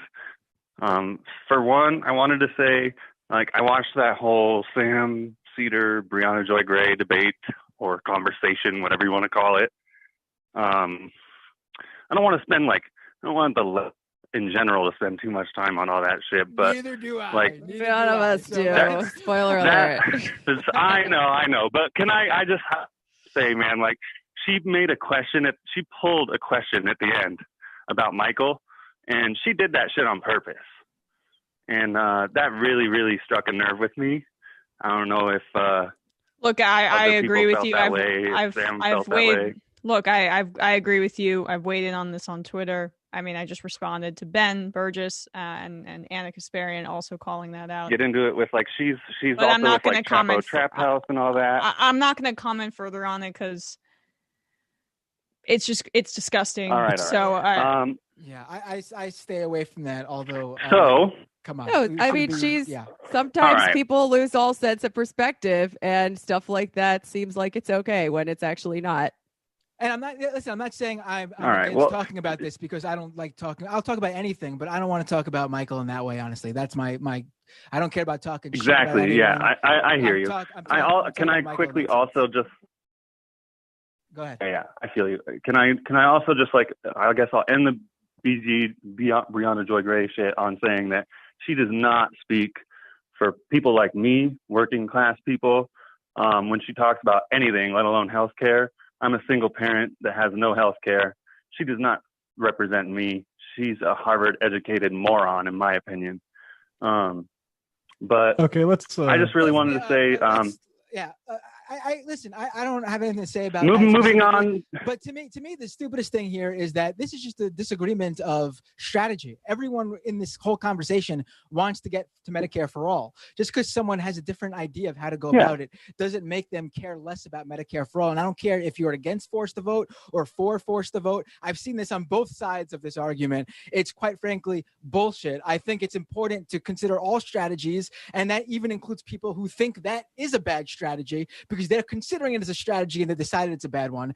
And I also think, if you think it's a good one, fine. True. But that's all it is. It's a strategy. And the idea that you would say that someone cares less about Medicare for all over a strategic difference is just ridiculous. If you were ever involved in any on the ground organizing or activism whatsoever, and I was there during Occupy Wall Street, I sat in for quite a number of meetings when they were doing events at the atrium where they had hundreds of people talking about different strategies, and there were arguments over that all the way 10 years ago now over strategy. That's part of activism. People have different ideas of strategy. At the end of the day, most of us, if not all of us, want the same thing. So the whole argument is just stupid because it's based on something that's not true. Like, everyone in this whole argument wants Medicare for all, and we're discussing strategy. That's all it is. It's just, I don't know what else to say about it, honestly. Can I make one last comment? Not about that? Yeah, sure. Well, quickly, one thing. Bro Flamingo, I fucking love you, man. I haven't heard from John from San Antonio in a long time. I love you also. I love all the viewers here, but you two, I love you guys. Hang in there. Emma, I can't believe, Sam, I can't believe, but great choice on the show's part. Emma, you're a great addition to the show. I'm so glad you're here with us. Thanks so much. And I love you guys all. Thank you guys for what you do all the time. Matt Binder, I haven't heard your take on this. What kind of salad do you like? Are you picky about your salad like that? Like what? When is this? Like arugula? Are you like a iceberg or arugula? I like a nice crunchy iceberg salad with you can throw some tomatoes and maybe cucumbers in there. I like the crunchy, like the head of lettuce, and throw on some ranch dressing or Italian dressing, and I'm good. Oh good. God. So okay. How did I know? Okay. Not That's nutritious at all. Not nutritious at all. It's more of a texture than a food. Don't like the green. Don't like the Less the is best. I love you guys. You throw carrots. Love you too. I like veggies. No spinach. Spinach not for me. Don't eat it. Really? Yeah. Why eat a salad if you're eating basically crunchy water with ranch dressing on top? Why? I mean, it tastes good. Because it's tasty, yeah, that's all. But I'm not a big salad guy. Like, to me, that's a side salad thing. Like, I don't have salad as the main course. That's not for me. I gotta send you guys what? I'm the guy who's had like a McRib every week since it came back last year. So God. Jesus Christ. Oh boy. I gotta send you guys my recipe for Christmas salad. It's a tradition that we have in my family that I made up because I dreamed about it when I was a little kid. And to this day, I still make a giant wacky pants salad with all kinds of crazy crap in it on Christmas because I'm Jewish and I can do whatever I want on Christmas. And that's what I choose to do. That's sweet. I should add the addendum here, though, that I do eat healthy food because my partner makes healthy food for me and the children. I'm just talking about what I prefer. I eat what's served to me, but in terms of my preferences, it's not that. I see. So now you must be excited. You get to like order up the kids menu and stuff. Be like, well, nothing for me, just like extra nugs for the kids, and then that's your dinner. I see. Right. Stealing from his children so he can have chicken nuggets under the table. My kids actually like fairly healthy food. Healthy food. They were, their mother raised them right. It's me that's the problem. Seems like the two Matts might have something in common in terms of their palates. What, maybe you guys ate good too. No? Maybe you guys can have like a trash off sometimes. No, Matt doesn't eat good. He eats like M&Ms for breakfast. Oh, I thought you were I thought you ate. I've been cooking a lot more since. Oh, he's already ahead of me by cooking. I don't pick up a single thing in the kitchen unless it's something pre-made or to throw away. That was my pandemic project. I got pretty good at cooking. Pretty good. This whole thing smacks of gender. No, it's not. I just don't have the interest. Like, listen, I'm into a lot of things that are traditionally seen as whatever, but feminine or whatever. But no, Say Like it. what? Say feminine. Say feminine. You did. Like what, Matt? I don't know. Like I watch, I don't know, shows that are considered to be for a woman's audience with my partner sometimes, and I think they could be fairly good sometimes. Listen, we could all go for a good Hallmark movie every now and then, or a Lifetime movie. God, There you go. I've met so many men, so many grown men who just like don't cook. I'm like, how have you made it this far in I life? chef it up. So I will speak for the men here. Like you need There to you go, Brendan. You need to eat every day. Like what's wrong with you? I just don't have any I've tried. I get in the kitchen, I take out a pot, and I'm automatically like my brain goes blank. I'm as bored as can be. I can't do it. Yeah. I just can't get myself to do it. It's like me when someone talks about sports, but you don't need sports to live versus food. Speak for yourself. It's a little different. All right, Emma's accepted from this. Yeah, because I do both, right? So, Listen, the closest thing I get to cooking is I take a hungry man out of the freezer, I throw it in the microwave. No. Oh my god! You gotta digest the GI tract like a cement mixer. I bet. I used to throw the SpaghettiOs in a pot and make them on the stove, but even there I got lazy and just started throwing them in the microwave too. Do you like Chef Boyardee? Are you that? I'm actually not a big Chef Boyardee fan. It's nothing to do with like how bad it is. Thank God, because it's horrible. I just don't think it's that good. Yeah, SpaghettiOs are SpaghettiOs and meatballs, man. Woo, that's the good shit right there.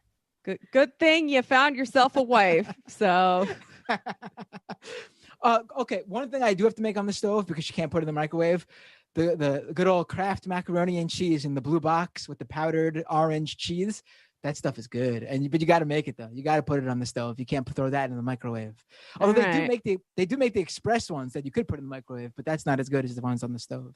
Well, people are going to be doing like a bet. Gross. People are going to do a bet pool on who's going to get scurvy first. Matt Lick or Matt Binder. We'll see how it goes. No, I've been making quesadillas, which are extremely easy to make. People should learn how to make like mushroom, onion, bell pepper quesadillas. It's Brendan's laughing because he makes, I don't know, like squid or something. But I've made probably 200 quesadillas over coronavirus. That's awesome. You mean just I bread? think that's awesome. Brendan, I get tortillas. Brendan, you're like legit though. You're making squid and stuff like that. No, I can't make a squid. You have to go buy it. Yeah, where did that come from? All right, I know, but maybe people are sick of this, but I need to know what Brendan, what's your best dish? I have my Italian grandmother's meatball recipe that I do pretty well. So those are good. I make really good soups too, I would say, from scratch. Nice. That are Good. nice. Soups from scratch are underrated. I've been really into making seitan with asparagus and some kind of starchy potato thing lately. That's kind of my jam in the wintertime. You would be into something that sounds like Satan, wouldn't you be, Jamie? Yeah, there we go. Hail Satan. That's me. That's why I like to eat it. And it's high in protein. So really, it's a win-win. Yeah. All right, guys. Let's. I think people would like us. In fact, I checked quick. Whoa, I'm just stuttering over my words. I checked quickly in the chat, and people are surprisingly really enjoying this conversation. Wow. But let's move on. Also make chili. Ooh. Oh yeah. Nice. Everyone likes chili. That's great in the winter. Let's go to maybe one more call, depending on how long this is. Maybe two, depending on how long this is. Let's go to 386. What's your name? Where are you calling from? Hi, this is B from Queens. Hey, B from Queens. I remember you because you're from Queens. How you doing? You better remember me. I'm Hell yeah. Anyway. What you have to talk about? I hope that everyone brought their prescription eyewear because I'm about to do some reading, which is fundamental. And some of this is a little overdue, so I apologize for the staleness of some of this beef. But I think that the force the vote thing was very clarifying because, yes, it was a stupid strategy, But they never expected it to work, right? Like, because originally it was actually it did work, because it was originally a tactic that the right wanted to use to split the left, but instead the left used it to split the left. And the people who were most vocal about it, I think, were doing it for clout, and I will name names, Jimmy Dore specifically. That was all about him, clearly. But when people came back at them and were like, especially the people from clickbaity political thirst traps, like Mondale Robinson and Marcus Farrell and Ben Dixon, when they said, okay, reparations, let's force a vote on reparations, they'd never even responded to that notion. It was just, you don't care about Medicare for all. No, you're not progressive. No, that's not what this is. The problem is that if we can get Medicare for all, that's great. That just means Black people get to die for free in the hospital, because there's video of a doctor, female Black doctor, who died in the hospital from COVID because her white male doctor just wasn't listening to her. And so, maybe if she had gotten the care she needed, she would still be alive. But, she's a doctor. She has health insurance. She had the medical care at her fingertips, but racism still ended up killing her in the hospital. Right. Man, and so we have to address the original sins, which I think is tied to a lot of the issue with the people who are being really loud on the left. A lot of them just have not dealt with misogyny and white supremacy in the way that they need to, especially people like Jimmy Dore, who is so Irish, his cousin's a potato, and he's acting like he forgot that a couple generations ago he was considered scum and not even white. And now he thinks that his ideas are novel just because he said them. Like, I had some modicum of respect for him when he started out saying he was a jack-off comedian, and like, even I noticed these things, but it very quickly became, I noticed these things because I'm special and super smart and everyone should listen to me. And a lot of the people who are on that side of that debate are people that I was drifting away from in left commentary for my own reasons, but just realizing they're not syncing up with me. Like, I used to like Rising, but I kept watching Crystal sit next to Sagar and just listen to his bullshit and not challenge it, and it got really annoying. Kyle Kulinski, I stopped listening to him a few months ago during Amy Coney Barrett's hearing, actually, because he was defending I forget the Congress member's name from California, who used the term sexual preference. And he did this whole video about it being like, it's no big deal. Well, I hope Kyle hears this, and I hope that he takes his head out of his own ass long enough to take a seat and listen, because he, as a cishet man, does not get to say what is or is not acceptable when you're referring to people like me or other parts of my community or literally any group that you're not a part of and that your type have oppressed for a very long time. Yeah. So he can sit down and stop talking out of his ass in that regard. I feel like that is the common theme for a lot of them. Yeah. I hear what you're saying, because look, I think, Kyle is operating in good faith. And I think a lot of these people,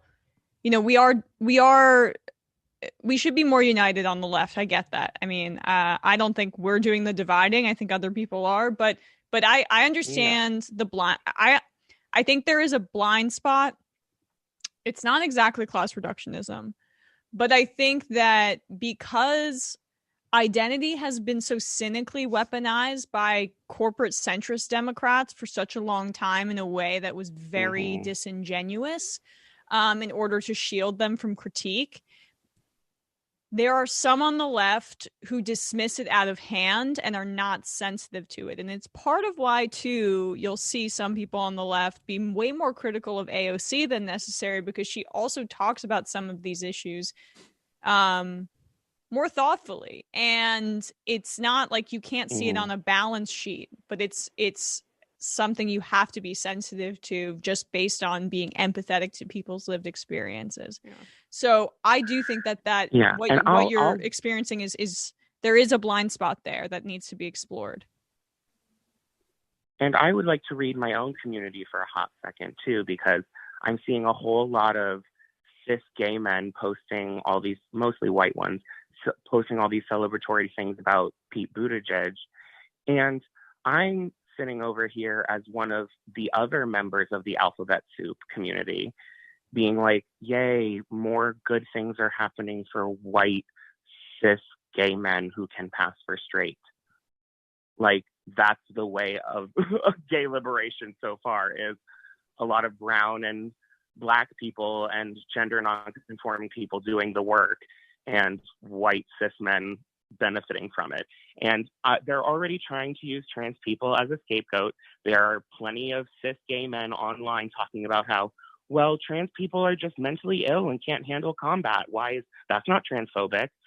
And saying ridiculous things like that. And so the community eats itself to a certain extent, but like, queer people are not exempt from racism, are not exempt from transphobia, that's for sure. And we have to do the left in general and everyone that is on that side, we need to clean house a little bit. Because one thing I saw at the Capitol riots on the 6th that I have not heard anyone talk about, to the point where like I feel like I hallucinated it, but I definitely watched it in the live footage. There was a gay pride flag.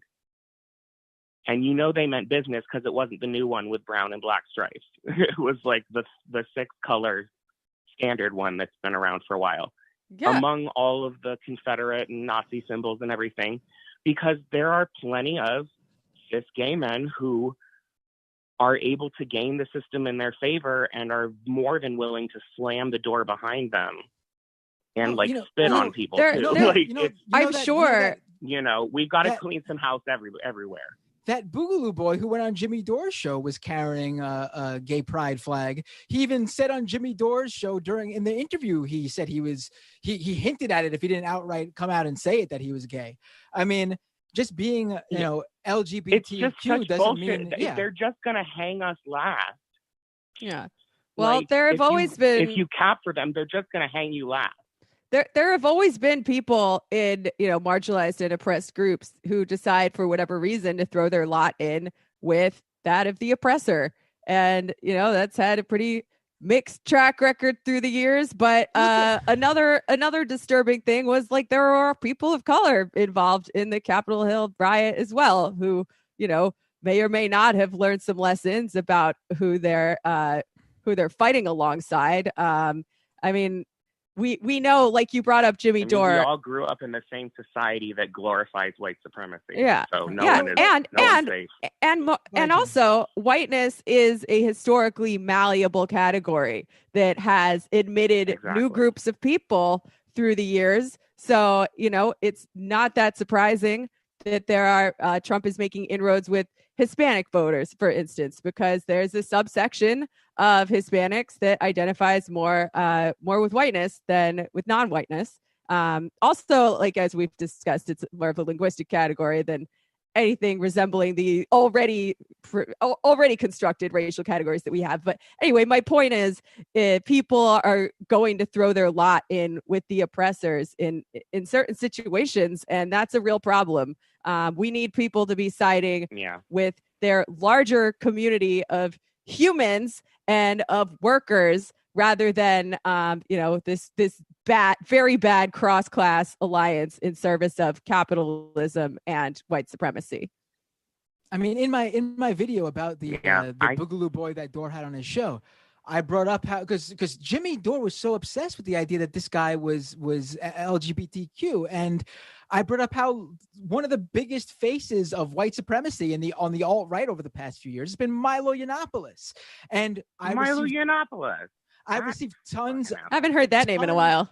Right. But, I've received tons of comments about him, though, about how he can't be a white supremacist. How can he become a white supremacist? He has a black husband.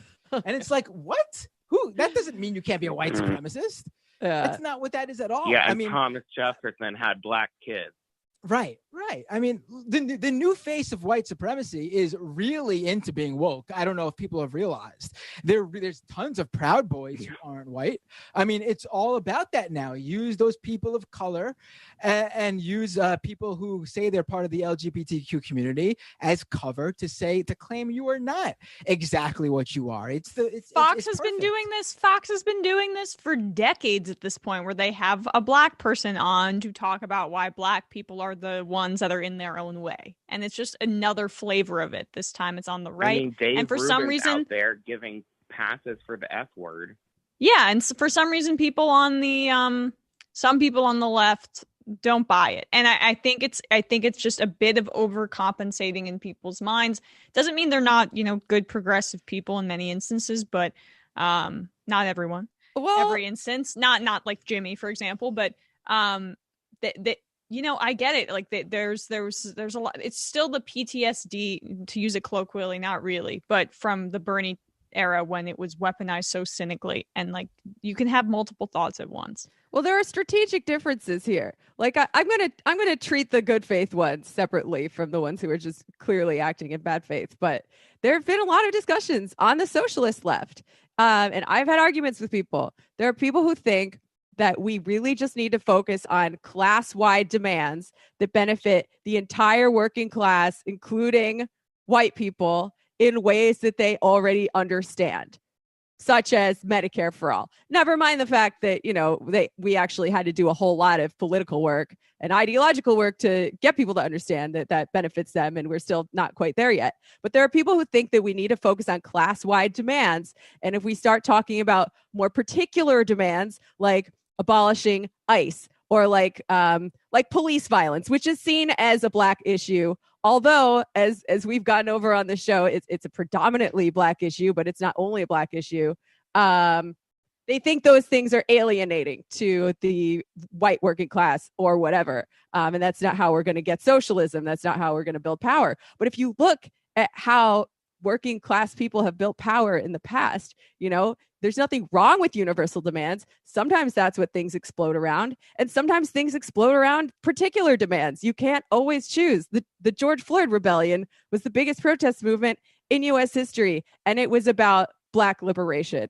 I think these people also need to get a more structural analysis of how American capitalism is rooted in the racialized oppression of non-white and specifically Black people in this country. Because again, if you don't have a structural analysis, you're not going to get anywhere.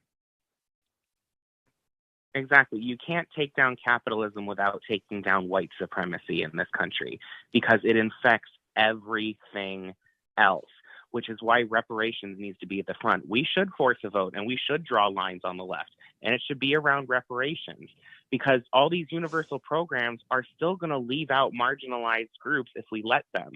Who benefited the most from affirmative action? White women. We can make programs that are supposed to force equity or encourage equity, but unless we deal with the root cause of so much of our problems, we're still going to be having these problems. We have to deal with the root cause, which is white supremacy. We have to deal with it, and deal with it now, because it ruins everything else. It's ruining the queer community. It keeps the system in place. Everything it touches. It keeps the system in place, right? We talked about this on the Antifada with our friends from Hard Crackers. Whiteness was socially constructed, and one of the purposes that it has served over time is to keep white workers from siding with their fellow workers, to keep them siding with the white bosses and upholding this oppressive system, because whiteness is seen as a benefit unto itself, rather than uniting with their fellow workers and saying, hey, we're all in this together, Black, white, unite, fight, human liberation. But you know what? The wages of whiteness are going down. Like when it's time to cash them in at the racism factory, they don't get you as much material benefit as they used to. So I hope and I pray to the God I don't believe in, that more and more of the white proletariat is going to side with their Black and brown brothers and sisters, because that's the only way we're going to get anywhere. Yeah, I mean, thanks so American much for the call, baby. We got to jump. All right, we got to jump though. Thanks so much for the call. Appreciate it. Thank you. Great call. No problem. I could talk about this stuff all day.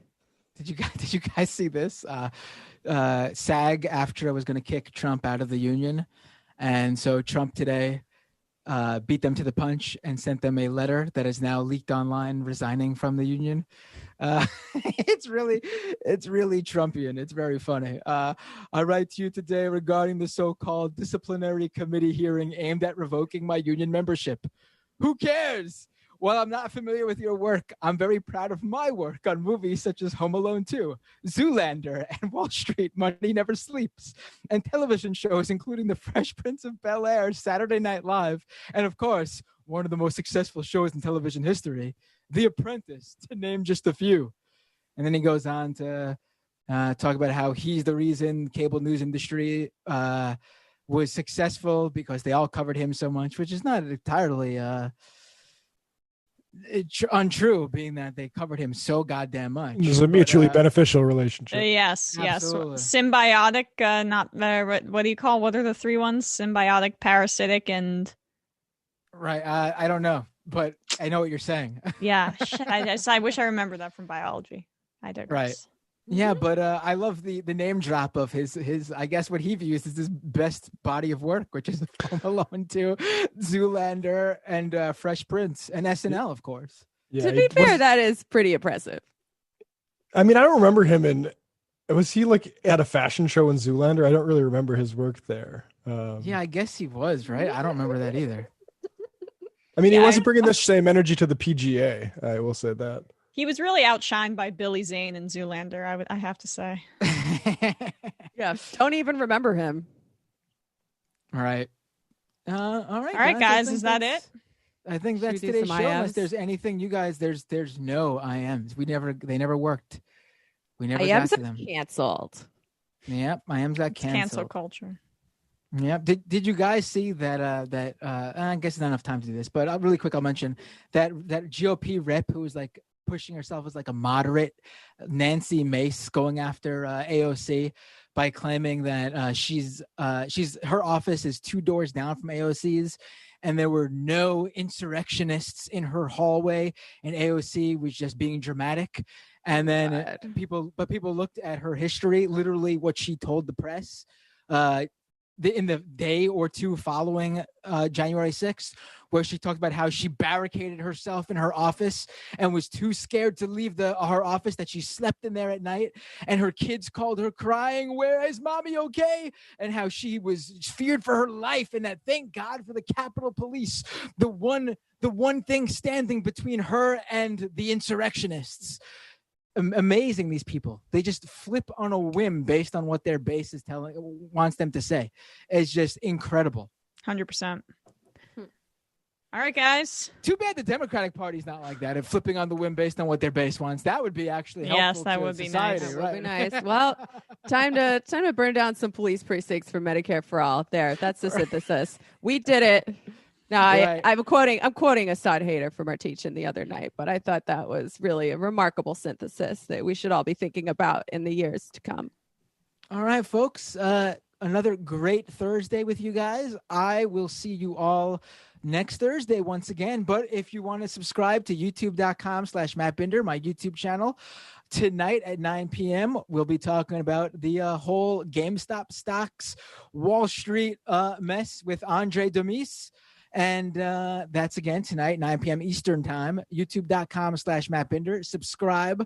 Other than that, see you guys all next week. The MR crew will be back tomorrow right here on the YouTube channel. And tune in to the Nomiki show at 3 p.m. immediately following this show. Anything else, ladies? No, wait. Left Reckoning tonight as well. You guys, are we gonna overlap with each other, Matt, or are we gonna? I don't think directly, no. But so you'll be able to catch Binder after Left Reckoning tonight. Left Reckoning. Have you considered changing the name to that? That is quite. I'm gonna boot Griscom out. Yeah, I've done slight typos on all the documentation. Nice.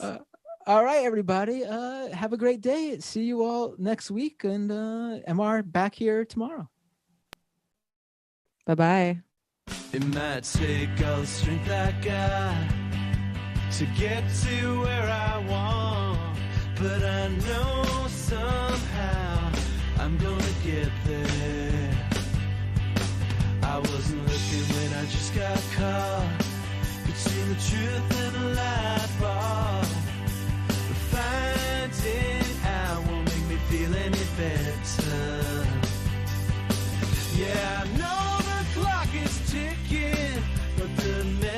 are gonna kick in, and my